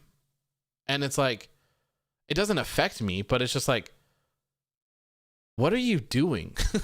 Like, if this is what you're doing with your life, you're just focusing on trying to hate someone to be negative, like, just stop, because no one cares. No one cares. And someone else said in the comments, Obi James says that shit killed Hannah. Yes. Yes. It did. Some people, you know, like, it's hard to talk, like, it's for me because I'm not, you can pretty much say anything, you can pretty much do anything to me, and I don't get offended by it. I typically, like, I don't care, essentially, because I don't know, like, personally, I don't know anyone on the internet, so it doesn't hurt my feelings what anyone has to say. And, you know, typically for me, like, the reason that, or the way that I look at it is that if I don't actually feel that way, like, if someone's like, hey, you're just a loser, you know, it's like, okay, well, I know I'm not a loser, so this doesn't hurt my feelings. But there are some people that are not that are not that way. So if you are, so if there's some people that are not that way, so you can really bring people down. You can really hurt people. You can really lead people to hurt themselves, and no one wants to have that on their conscience at all. At all. So if you're here, stop being a creepy asshole. Okay? Thank you. Raphael says, I saw one guy post a photo of an account pretending to be the baby, texting them, asking for his social security number. What? Jesus. Rocco says someone's AEW account got banned just because of a WWE fanboy reporting it. Crazy. Bob says, would you care if I say you're cool? What? To me? Chloe says, it's more annoying than anything, but I don't like people threatening my boyfriend and treating my kid like that's not okay. Yeah, no, it's 100%. It's not. It's never okay. Period. Never. Never. So like I said, if there's anything that I can do, you just let me know. Okay? You just let me know. And I will do what I can. I will block anyone and everyone. I don't care. This is like, you know, we're all supposed to be cool with each other. This is like this is a community that I want to build, and I want my community to be positive for each other. I want everyone to get along, hang out, and chat. You know, I don't want any of that stuff here. Bob says, yes, calling you cool. I wouldn't want Carlito to spit on you. Yes, thank you so much. I would appreciate that. Yes. Make sure to call everyone here cool, because we don't want Carlito to spit on anyone here. Philip says, I am sorry, I was busy. I know y'all miss me. I am back. Yes, we've been searching high and low for you.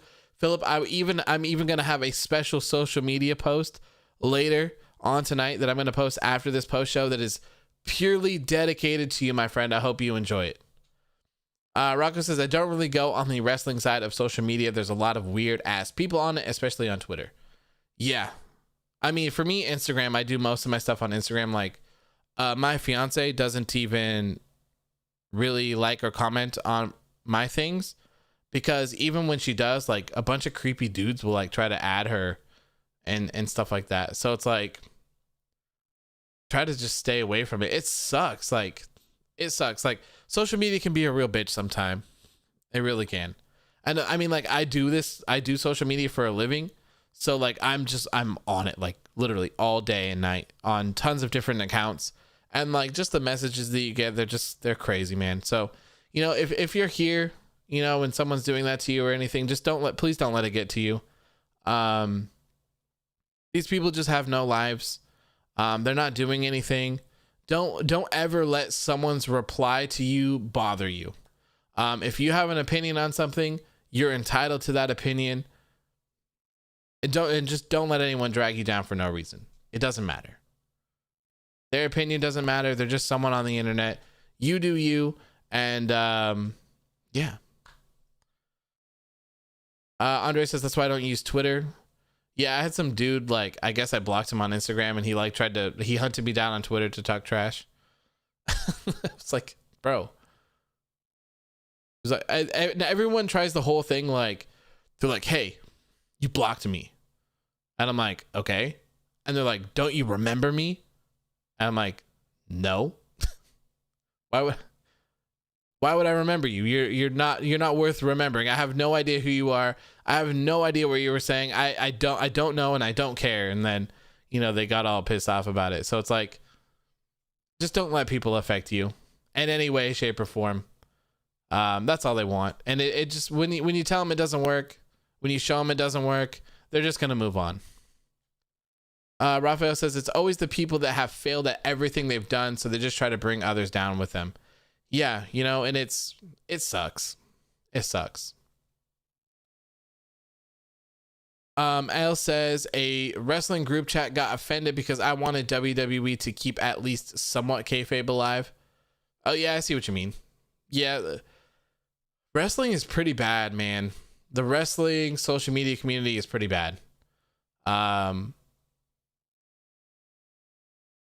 I mean, gaming's pretty bad too. Like, people with like Destiny and people on Overwatch and stuff like that are stupid toxic as well. Miley Man says social media shouldn't be annoying and having people harass others. It should be about having fun, making friends, having conversations, even with people you don't know. I agree. And that's why I love doing these post shows so much, because my account grew and grew and grew, and it gets to the point where like people just don't like me or don't like what I have to say, so they're just like dicks all the time, or they just want to like talk down or whatever. And it's like, cool, we can go that route if you want. Like, you're just wasting your time. But like this YouTube stuff, it's so much cooler because Instagram, there's 62,000 people. Here we have 23 people right now.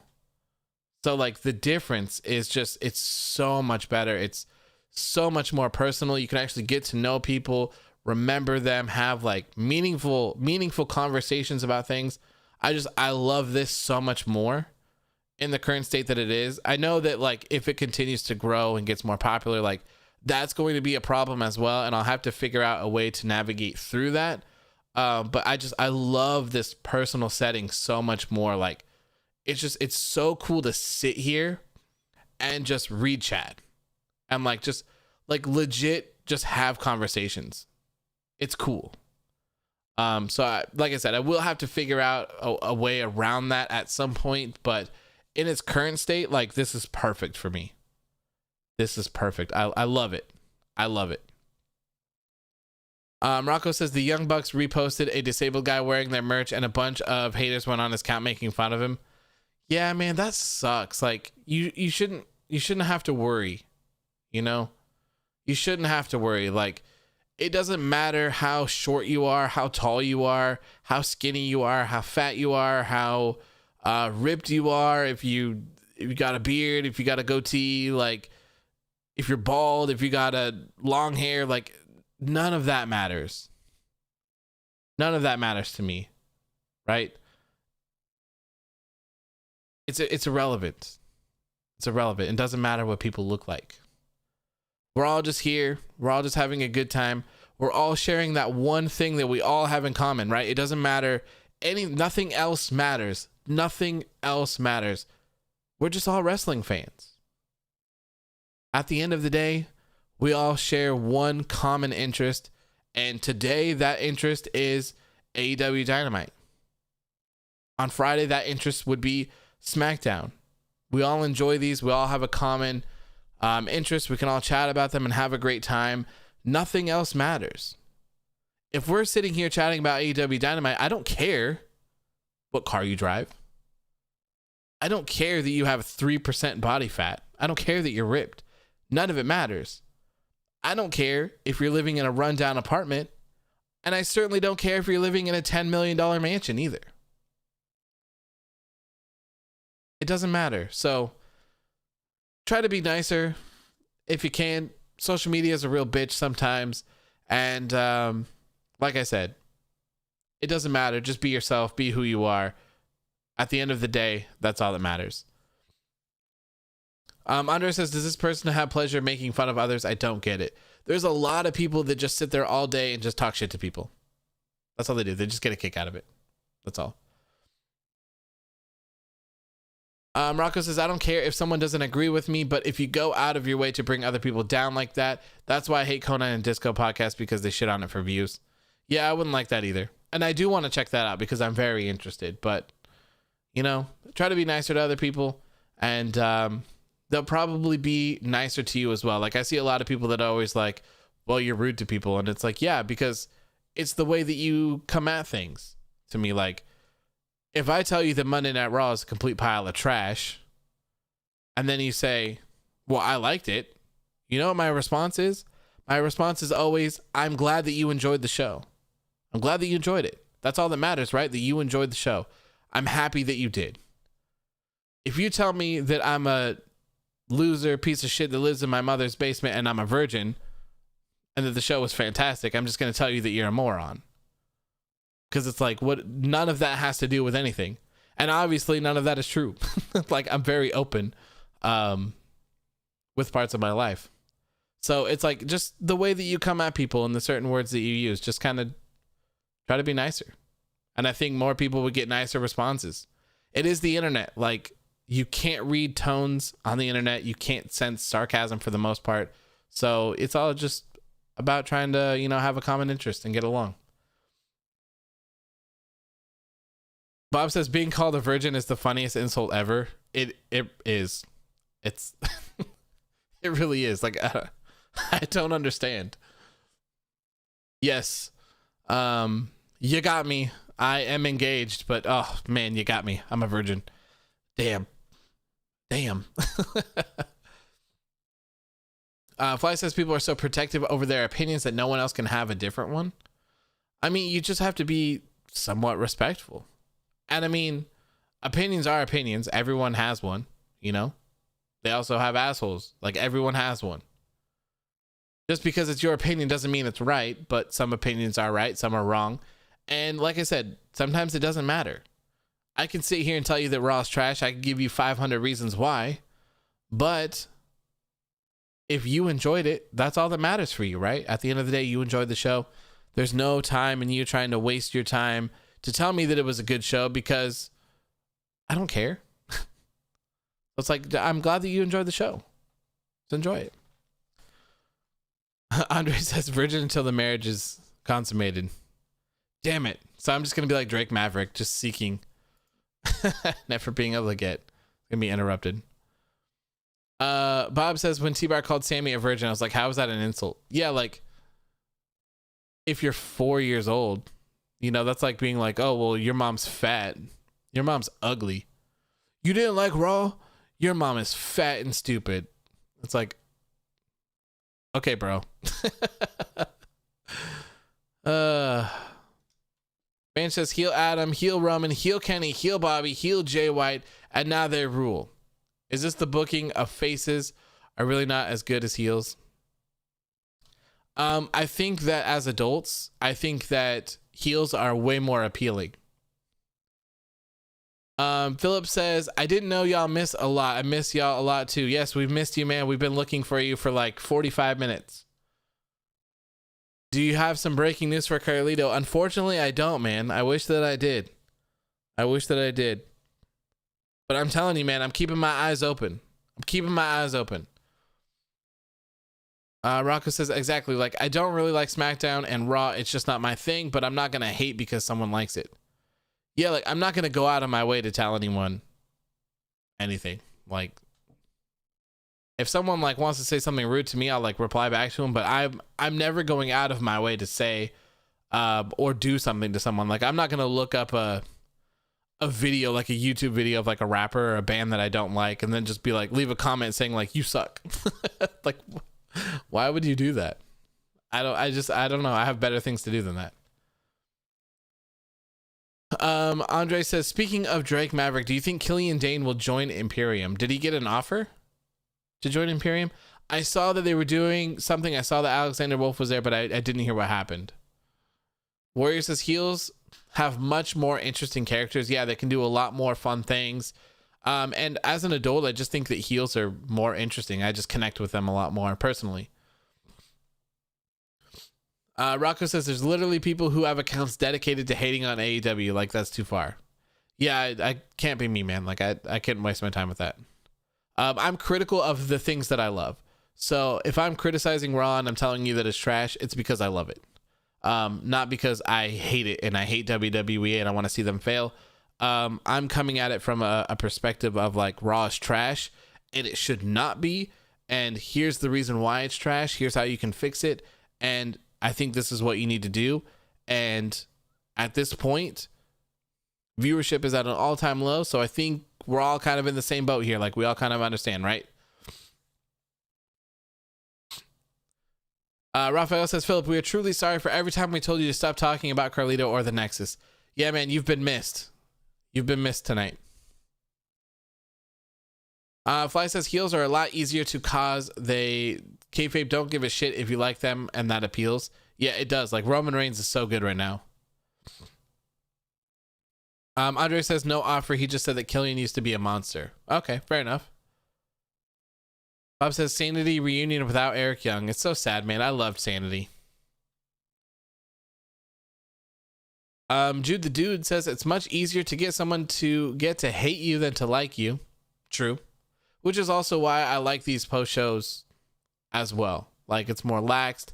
We can sit here, we can chat. You can actually, like, I mean, it's not only for me to get to know you, but you also get to know me on a more like personal level. We can have like live interaction and talk and stuff like that. I think it's very important. And, you know, I posted it on Twitter today because Ty Conti and Anna Jay said one of the things that they wanted to do was to do a Q&A on Twitch every Sunday, I believe. And I'm just like, man, this is such a good idea because it's stuff like that. Like, for me, when I experience wrestlers outside, like on Twitch or on YouTube or on like the WWE network, on the 24s, the 365s, even like Swerved and stuff like that, you get them on a different level. They can appeal to you more and stuff like that. So I always welcome stuff like that. That's why I usually do my Q&As on Sundays as well. Like, I think it connects more. Like, having a more personal, intimate relationship with people is what it's all about. Basili says, even as a young child, I always rooted for the villain. You know why? Because they have a story to tell. Yeah. Bob says, who do you see Seth Rollins facing at Mania? I see either Cesaro or Daniel Bryan. Yes. I would agree. One of those two. Andre says, personally, I love this post shows where in Portugal I have just one friend that likes wrestling. It's sad. Yeah, I mean, the internet can connect everyone. You know, we can all sit here and have a good time. And, you know, it's not always just about like me and you either. Like, you guys can chat about things as well, you know. And I do want to get the Discord situated a little bit more so that we could kind of take this kind of vibe and put it into something for all the time. Like, people can chat, hang out, like, and it doesn't always have to be for just pure wrestling, you know. Like, I have lots of other interests. Like, I have like some really nerdy shit that I like. Like, I like Dragon Ball Z. I like video games. I like weird like sitcom shows. I like comic books, DC and Marvel TV shows. Like, there's tons of things that we all have in common. So I think it'd be cool to get the Discord up and be able to have those other things as well. Phyllis says, I'm happy for the Big Show to sign with AEW. I hope he gets a big push. I'm very interested in hearing him on commentary for the new Dark show. Very interested. Rocco says, that's why I love AEW, is because I connect to the people, because it's more real when WWE. I care more about the behind the scenes and the 24. Yeah, WWE produces a lot of really good content in the the the backstage stuff with the 24s and stuff like that. Those are always really, really, really good. Rocco says, not gonna lie, there's gonna be so many weirdos. Yeah, there is. Unfortunately. But that's why people like Thea Trinidad, they go live on Twitch and they put them in sub mode. It's like, if you want to disrespect me, you at least got to pay me $5, right? So it just kind of keeps out the weirdos. Ryan says, what do you think about Bobby Fish will do with Undisputed Era? I don't know. So I think at this point it's pretty clear that it's going to be Adam Cole versus Undisputed Era. That'd be my guess. My guess is that the feud ends with Adam Cole probably winning this feud somehow, some way, and then Adam Cole going to SmackDown or Raw. Chloe says Dragon Ball Z is top tier anime. Yeah, so I'm not a huge anime person. I've only watched Dragon Ball Z and Super and stuff like that, like just the Dragon Ball franchise, but I love those. They're fantastic. Bob says favorite video game at the moment. I don't know, to be honest. Like, I'm behind in my video games, unfortunately. I'm very behind. So I'm currently not playing. I'm not playing anything. The game that I've played the most though recently is Super Mario Maker 2. Super Mario Maker 2. I bought the new Destiny update. I haven't played it yet, but we'll see. Rocco says, I just don't see Adam Cole on the main roster by himself. Like, I don't know how he'll do it. I'm sure he can manage. Raphael says, mine is Ghost of Tsushima. It's so good. I've heard fantastic things about that game.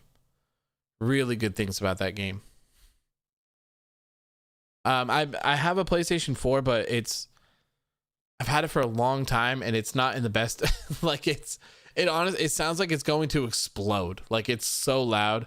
I predominantly play on my Xbox and PC as well. I think the last thing I played on PS4 was God of War. But that game was fantastic. I can't wait for Ragnarok to come out. Okay, but anyways, we should probably finish the show because we're at 2 hours and 30 minutes right now. I don't even know where we were at here. All right, so I'm just gonna run through this fairly swiftly here for the rest of this, since we're at 2 hours and 30 minutes.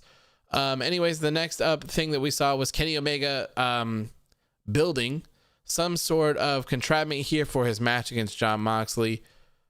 Alex Marvez went up to talk to him, and Don Callis stopped him, slowed him down. Kenny Omega was wearing like a welder's mask, welder's head thing, and like a coat thing to cover him. He said that he was making a Moxley extermination chamber, and that he was going to build it and do it himself. So this will be interesting. I'm very excited to see this exploding barbed wire match. Gonna be really interesting to see. Really interesting. Rocco says, do you collect any figures? I have like hundreds of Funko Pops. Hundreds of them.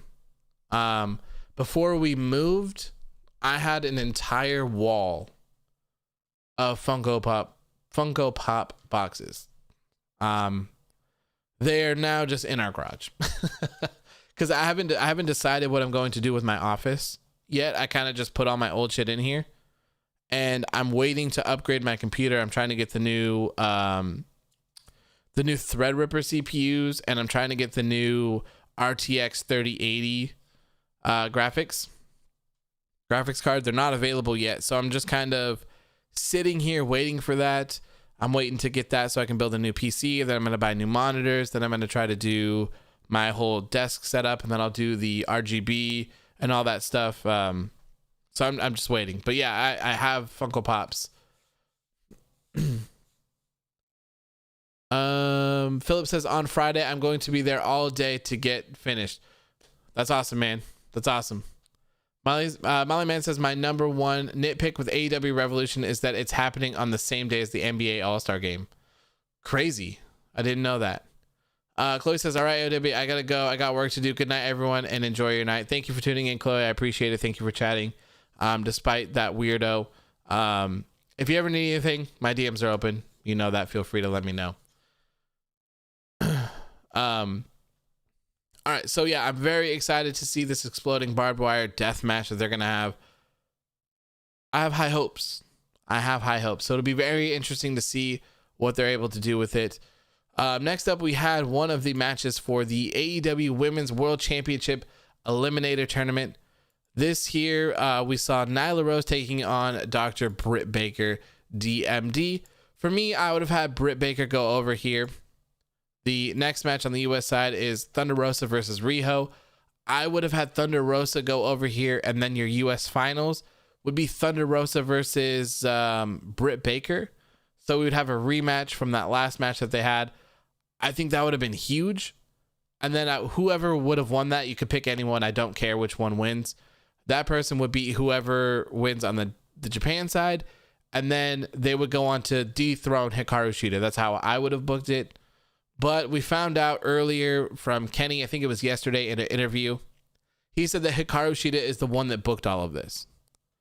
So I'm going to assume that someone from the Japan side gets the win. I think that Hikaru Shida might be in Japan as well. So I don't know. This will be interesting to see. Or at least she was in Japan, because she'll have to be at Revolution. There you go. Bob says Paul Wight chasing that match with Shaq. It'll be interesting to see if that happens. It'll be interesting. Ryan says, do you like Shaq being on AEW? So I don't have an opinion yet. I'm going to wait and see how they do it, and we'll go from there. I have faith in them. Philip says, good night. I'm seeing you on Friday. I won't be late. If I do late again, it's because I have work and chores. I'm going to see you on Friday. See you later. Have a good night. Thank you, Philip, for tuning in, man. Like I said, when I'm done, I have a video for you that I'm going to post on Instagram. It's for you. It's what we were talking about earlier. Hope you enjoy it. Bob says, I'm going to be really disappointed if Nyla wins. Not that I don't like her, but I think Britt or Rosa should have been better. Couldn't agree more, man. And we've already seen Nyla Rose and Hikaru Shida. Nyla Rose was already the AEW Women's World Champion, so time to make room for these new people here. Thunder Rosa would be fantastic. Britt Baker would be fantastic. So I think it's time to get into that new era of the women's wrestlers. All right, next up, this one I will briefly talk about as well. Here is where AEW announced that Paul Wight had signed with him. Paul Wight, aka Will. It's the big show. He will be wrestling, supposedly. We're not sure how much he'll be wrestling, how often he'll be wrestling, or anything like that. He will be a part of the commentary team for the new show that they kind of snuck in there as well. It is AEW Dark Elevation. It premieres on Monday, March 15th, and it will air every Monday on YouTube at 7 p.m. Eastern. So this will air at 4 p.m. Pacific for those of you that are on my time, West Coast time. I'm assuming they didn't announce anything more about Paul Wight, and they did not announce anything more about this Dark Elevation show. I would guess that this show is going to be about an hour long. I would assume that this show ends right when Raw is going on air. It would be very hard for the end of this show to compete with the beginning of Raw. So I would assume that this show will be wrapped up right before Raw. Bob says, I need that Big Show and Marco stunt match. Yeah, that'd be interesting to see. Van says Sportskeeda reported 3 hours before the contract signing, and that still wasn't the only shocking news. Oh, really? They knew about that 3 hours before?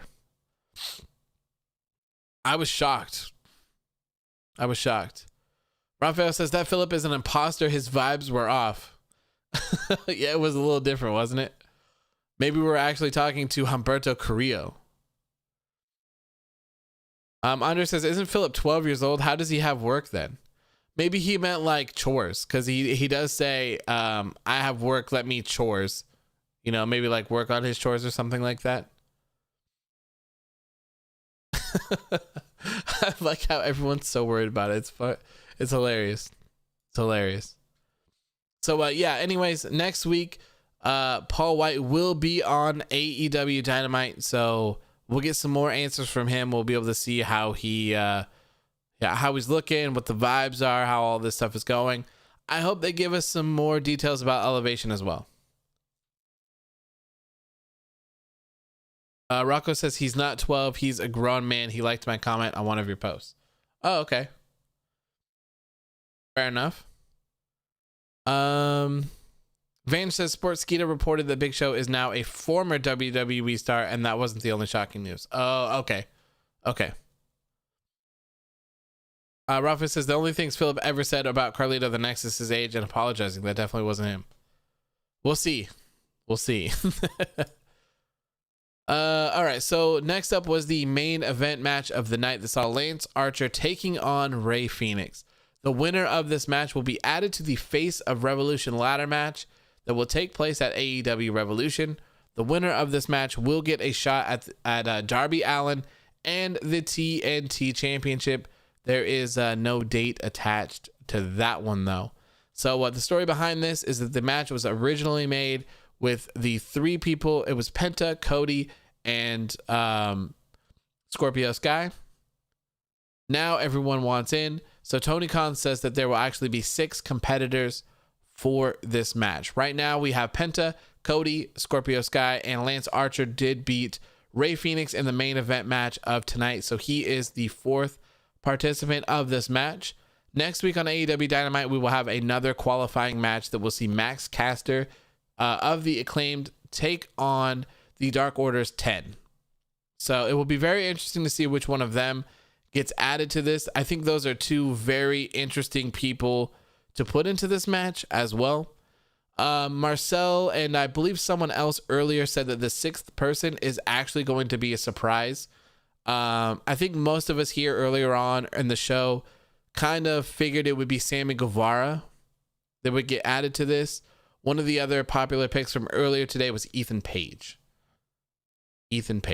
So it'll be very interesting to see who that 6th participant is. And it could be a big deal. If it's Ethan Page, that's crazy. Raphael says, wait, what's this random casino tag team royal that they announced? How does it work? I'm not sure. The casino tag is the same as the men's, just tags. Okay, so there you go. They said they announced 7 teams for that in total as of right now. So let me see if I can access that. Is it right here? It is. Okay. I think I took a picture of it so I can tell you. Delight says, mark my words, it's going to be Brock Lesnar. I don't think so. The reason why is because it's for the TNT Championship. It's not the World Championship. If it was the World Championship, I would say you might have an argument. But since it's for the TNT Championship, I don't think so. I don't think that would be the case. It would be absolutely insane if Brock Lesnar showed up in AEW, but I don't think that's the case. And I think that would piss people off more than anything now that they've elevated Bobby Lashley to a point where he can face Brock Lesnar. I think that's what everyone wants for this year's WrestleMania. Molly Man says, I wish -1 would commentate every single match that the Dark Order have. That would make Dark Order 10 times better. That'd be hilarious. Bob says Brock has a history of winning ladder matches. Yeah, right. Rocco says there has to be like 21 teams. I'm pretty sure since it's 5 each. Rocco says give me FTR versus Bucks in TLC as a Dynamite main event. That'd be crazy. So FTR is not in this Casino Royale match, by the way. So the people on here are, I have no idea who these guys are, by the way. Oh wait, is this Bear County? Is that the guy's name? Bear County? Bear County AEW?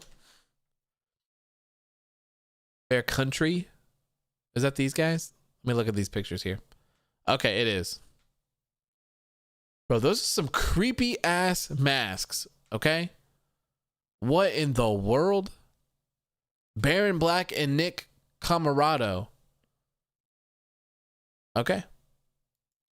Okay, so the match so far is Bear Country, Alex Reynolds and John Silver, Evil Uno and Stu Grayson, Santana and Ortiz, The Butcher and The Blade, Private Party, and Top Flight.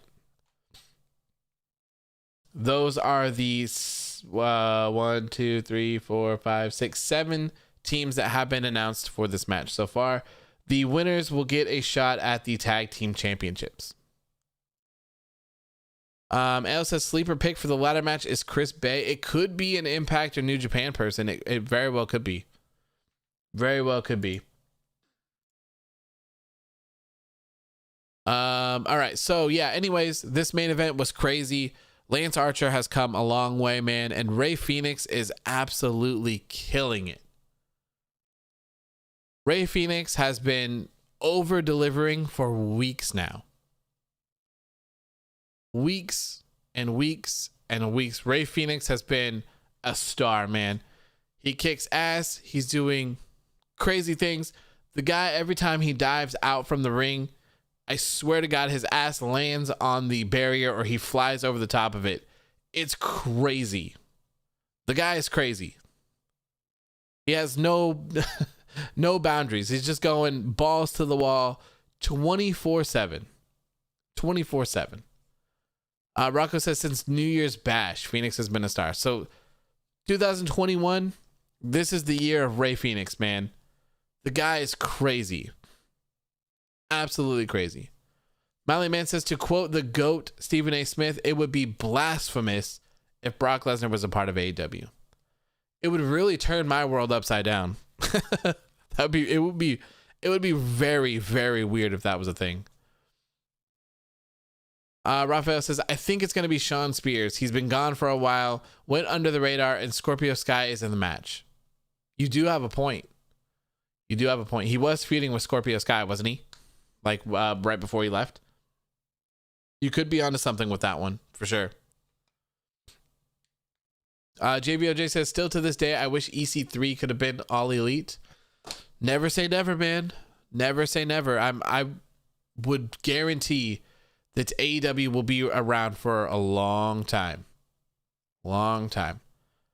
And it'll be very interesting to see when AEW has been established and people start getting unhappy and, maybe someone like a Darby Allin, gets upset and doesn't want to be with the company anymore and he ends up signing with WWE or something like that. Like, that's going to be a really crazy time to be in. Crazy time. Bob says, in my opinion, Rey Fenix should be in this ladder match too. Yeah, if I would have guessed, my guess was that Rey Fenix was going to win this match. So I'm kind of shocked that Lance Archer did. Because we already know Phoenix would have done something crazy. Warrior says, the fact that Rey Fenix always lands his somersault suicide dive sitting on the guardrail is incredibly impressive. Yeah, it's crazy. I don't know how he does it. Van says, isn't it so obvious that the last person is Vince McMahon? And man, it is such good shit. Rocco says, that is what I was thinking earlier, like when our AEW superstar is going to leave because I was watching old Impact. It'll be weird. It's going to be so weird. And it's definitely going to happen. Like, it would be impossible to keep everyone happy. Ale says, I think AEW will be at the very top in 4 years, like when WCW and TNA hit their peaks. It'll be very interesting to see how it all plays out. It really will. It really will. Bob says, Pentagon seems odd to be the pick for the match. He's had less singles matches than Phoenix. Yeah, I'm not quite sure. Was he injured or something? He's been gone for quite a while. They took him out like a while ago. We haven't seen him for quite a while. So, very interesting. All right. I think that is going to wrap it up for me here. Wrap it up for me. Fly says, I see Miro possibly being the first upset one or Shawn Spears. I hope it's not Miro, man. I'm hoping that he's their world champion at some point. That's what I'm hoping for. I would really hate to see that happen. Really hate. They just need time. Yeah. Time is king here. They've been doing good. I've been really enjoying their shows. They're bringing out new shows as well. So they're doing great. They're on a roll. Rocco says, I think AEW has the money and the fans to be on for a long time. 100%. 100%. Also, something interesting to note that I have not talked about today is that there's going to be a 2-point show again, or whatever it's called, for the AEW games. So make sure to tune in for that tomorrow. I think it's at 7 p.m. I will be watching it, and I will be posting every single thing that happens as well. If you can't make it, it says that they have a huge announcement. So hopefully one of the games is ready. I would love for the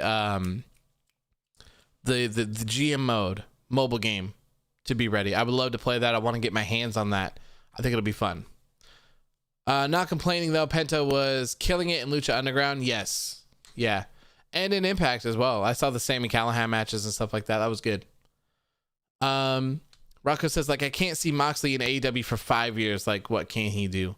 I could definitely see him in AEW for a long period of time and breaks. I think if they can manage to rotate their roster properly, I think it'd be good. I think it'll be good. Mox wants to get into the tag team division as well. So Mox and Sami Callihan could be a thing. Mox and Darby Allin could be a thing as well. Lots of interesting things to do. Mox could run a stable, be the leader of something. There's a lot. Ale says AEW's women's shows on Sunday. Yes, it is on BR Live. So that's something we'll have to look for as well. Or sorry, not on BR Live. This is on Bleacher Report actually. So yeah, I'll have to cover that as well. Whew. Man, it's starting to get crazy, the world of wrestling. If AEW has 4 shows, man, I'm gonna be tied up here all the time. We're gonna have a post show for everything.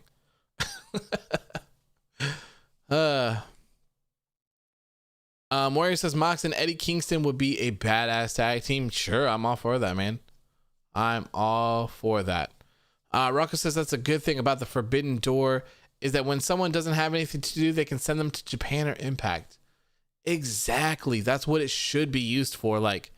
They should work the angles that they want to with the Bullet Club and Okada and Kota Ibushi, but you should always focus on those other things too. If someone is not happy or they're not doing anything, send them somewhere else.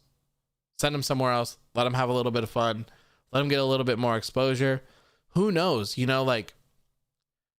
If Impact sent Sammy Guevara over to Impact, maybe there's someone on Impact that doesn't watch AEW, but after seeing Sammy Guevara in their X Divisions matches, they're impressed.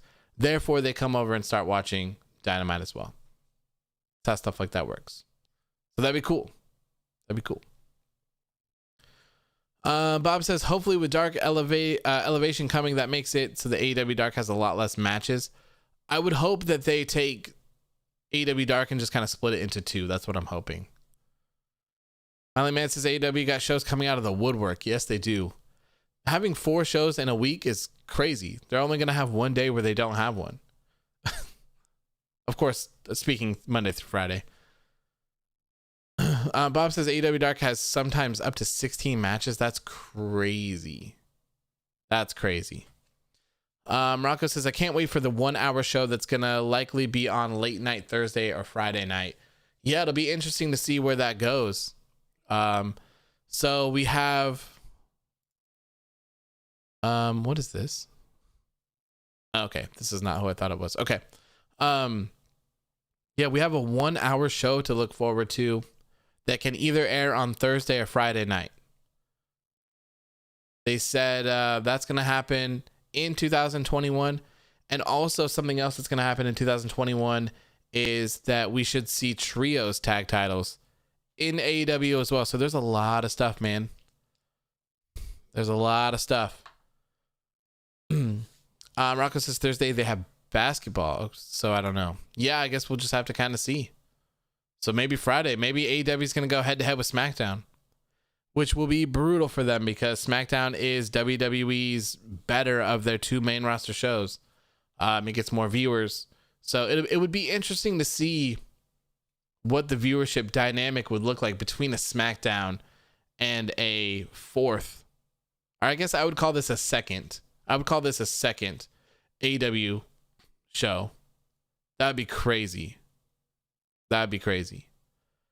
Bob says, good night, AEW. Heading out. Thank you, man, for tuning in. It's been nice chatting with you, and I always appreciate that. Ale says Sunday wouldn't be a bad day. Sunday would be terrible, though, because they would have to compete with a WWE pay-per-view once a month at least, if not 2 times sometimes if NXT is on a Sunday randomly. Also, they're running a pay-per-view on Sunday. This Sunday, Revolution is on a Sunday, so they wouldn't really be able to do that. I don't think that would be a good idea. Rocco says, I would love for a Saturday or Friday show. I don't think they would probably do Saturday either. Friday is probably most likely, especially if there is basketball.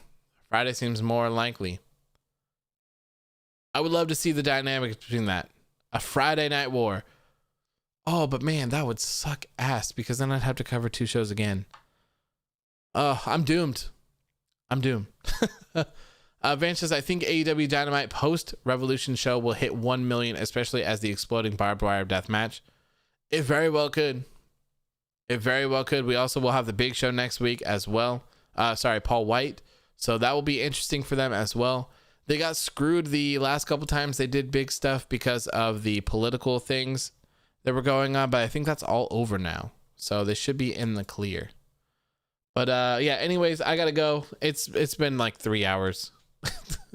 We're crazy. We have a 3-hour post show for a 2-hour show. It's incredible. Absolutely incredible. I got some work to do. I have a meeting tomorrow that I'm gonna be at like all day. And we're not shooting a video, but I'm making a video for a company, and we're doing some audio work. So I got to take apart my audio stuff and bring it with me to my meeting tomorrow as well. Rocco says 1 more minute for 3 hours exactly. Sure, I'll go 5 more minutes. I've been live for 2 hours and 55 minutes, so sure, we'll go for 5 more minutes. If anyone has any questions or anything like that, let's do it. Whatever you got for me in the next 5 minutes, I'm all ears. All ears. Swayze says, do you like Karrion Kross? Yes. I think Karrion Kross is awesome. He is. I'm not sure what his future holds. If he's going to go, it looks like Adam Cole is going to be the one to go after Finn Balor. So I'm not quite sure what they're going to do with him until then. Vance says, do you ever play horror games? I do not. I do have a couple of them though, I believe. I think I have like Layers of Fear 1 and 2. I have Alien Isolation, and I think I have something else too, but I haven't ever played them. Ale says, once the borders open, AEW is the Wild West. Yeah, it could be. It could be if things are going better and people can travel and stuff. Yep. Vaccines coming out. It'll be very interesting. I hope they don't overdo it. I have faith in them though. Mally Man says, who's better with a manager, Kenny Omega or Roman Reigns? I would say Kenny Omega, because Roman delivers on his own. Roman is the best right now. He doesn't really necessarily need Paul Heyman. He's a nice little addition, but Roman Reigns is on fire alone. For Kenny Omega and Don Callis, I kind of like how Kenny is not taking the lead on it, and Callis is kind of like trying to keep people away from him. You ask me questions like Kenny's working, like I'll talk to you. So that's I would go with that. Rocco says, favorite SmackDown versus Raw game if you played any. I did. I think it was. I think I actually have it on my desktop. It was like 2006, I think. Yeah, WWE SmackDown versus Raw 2006. 2006 is the one. Do you think Okada will appear in Double or Nothing? I hope so, because I'm going to be there, hopefully. So, yes. Hopefully. Raphael says, match you're looking forward to the most for Revolution.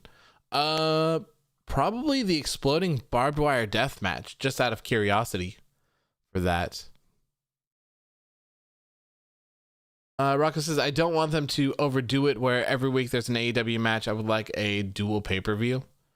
That'd be cool. It'd be interesting to see an Impact versus AEW versus New Japan pay-per-view. Or even just AEW versus Impact, or Impact versus AEW, or AEW versus New Japan.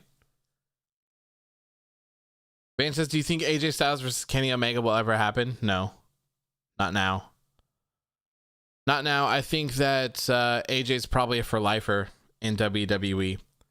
If AJ Styles' contract expires with WWE and he does end up going to AEW, even for just a short stint or just a couple of appearances, it will blow me away, because I would never would have expected that to happen. I think that he's going to be a lifer in WWE now. It just doesn't seem worth it for him to get rid of the things that he'll be offered, personally. Warrior says Roman cuts majority of his promos on his own. Paul is usually just there to be there. Yeah, that's why I said Kenny, because Don Callis has more of a hand in everything that Kenny does, and he actually does speak for him. Not that he needs him to, but it's a nice little touch. Rocco says, I like how Omega is like a funny dick heel. Like, I love how he visits school, and I find it so funny. I know, that was so funny. I love that. Rocco also says, if there's only like 20 or 30% capacity, do you still go, or is it still not valid? You're talking about Double or Nothing? So I have Double or Nothing tickets already.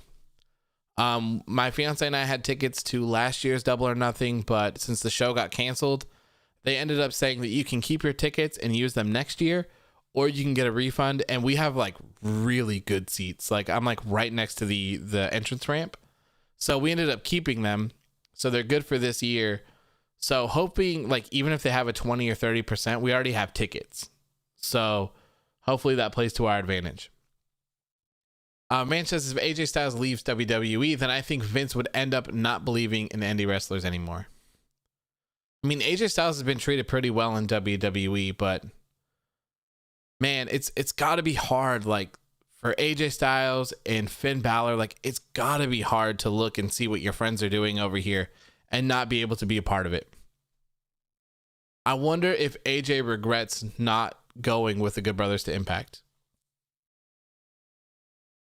They supposedly offer fantastic money over at Impact, even though where it comes from, I have no idea, but apparently they get paid over there.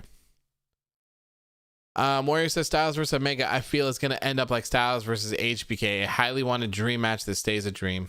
It's unfortunate. It's really unfortunate that a match like that we couldn't see just because of companies being companies, you know.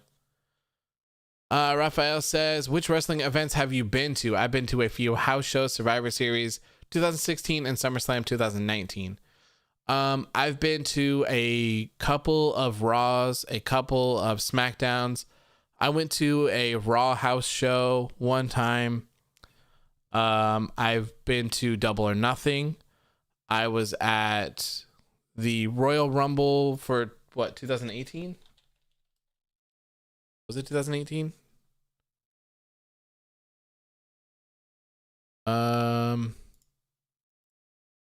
Which Royal Rumble was I at?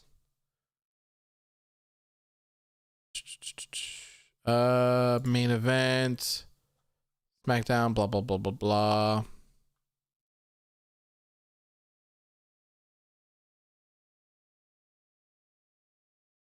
Winner. Okay, so yeah, I was at the 2019 Royal Rumble, Double or Nothing, and All Out. Yeah, those are the ones that I've been to. I would love to go to WrestleMania someday. I will go to any Royal Rumble that is nearby me, and I would for sure go to any AEW pay-per-view that I could get to. I would love it. Rocco says, I was going to go to the Blood and Guts show. I was going to fly into New York like the day after March 11th Dynamite. Oh, man, the Blood and Guts would have been so good. Yeah, I would love to do that. I've been using like AEW pay-per-views as an excuse to travel as well. So like I've pretty much always been in Oregon.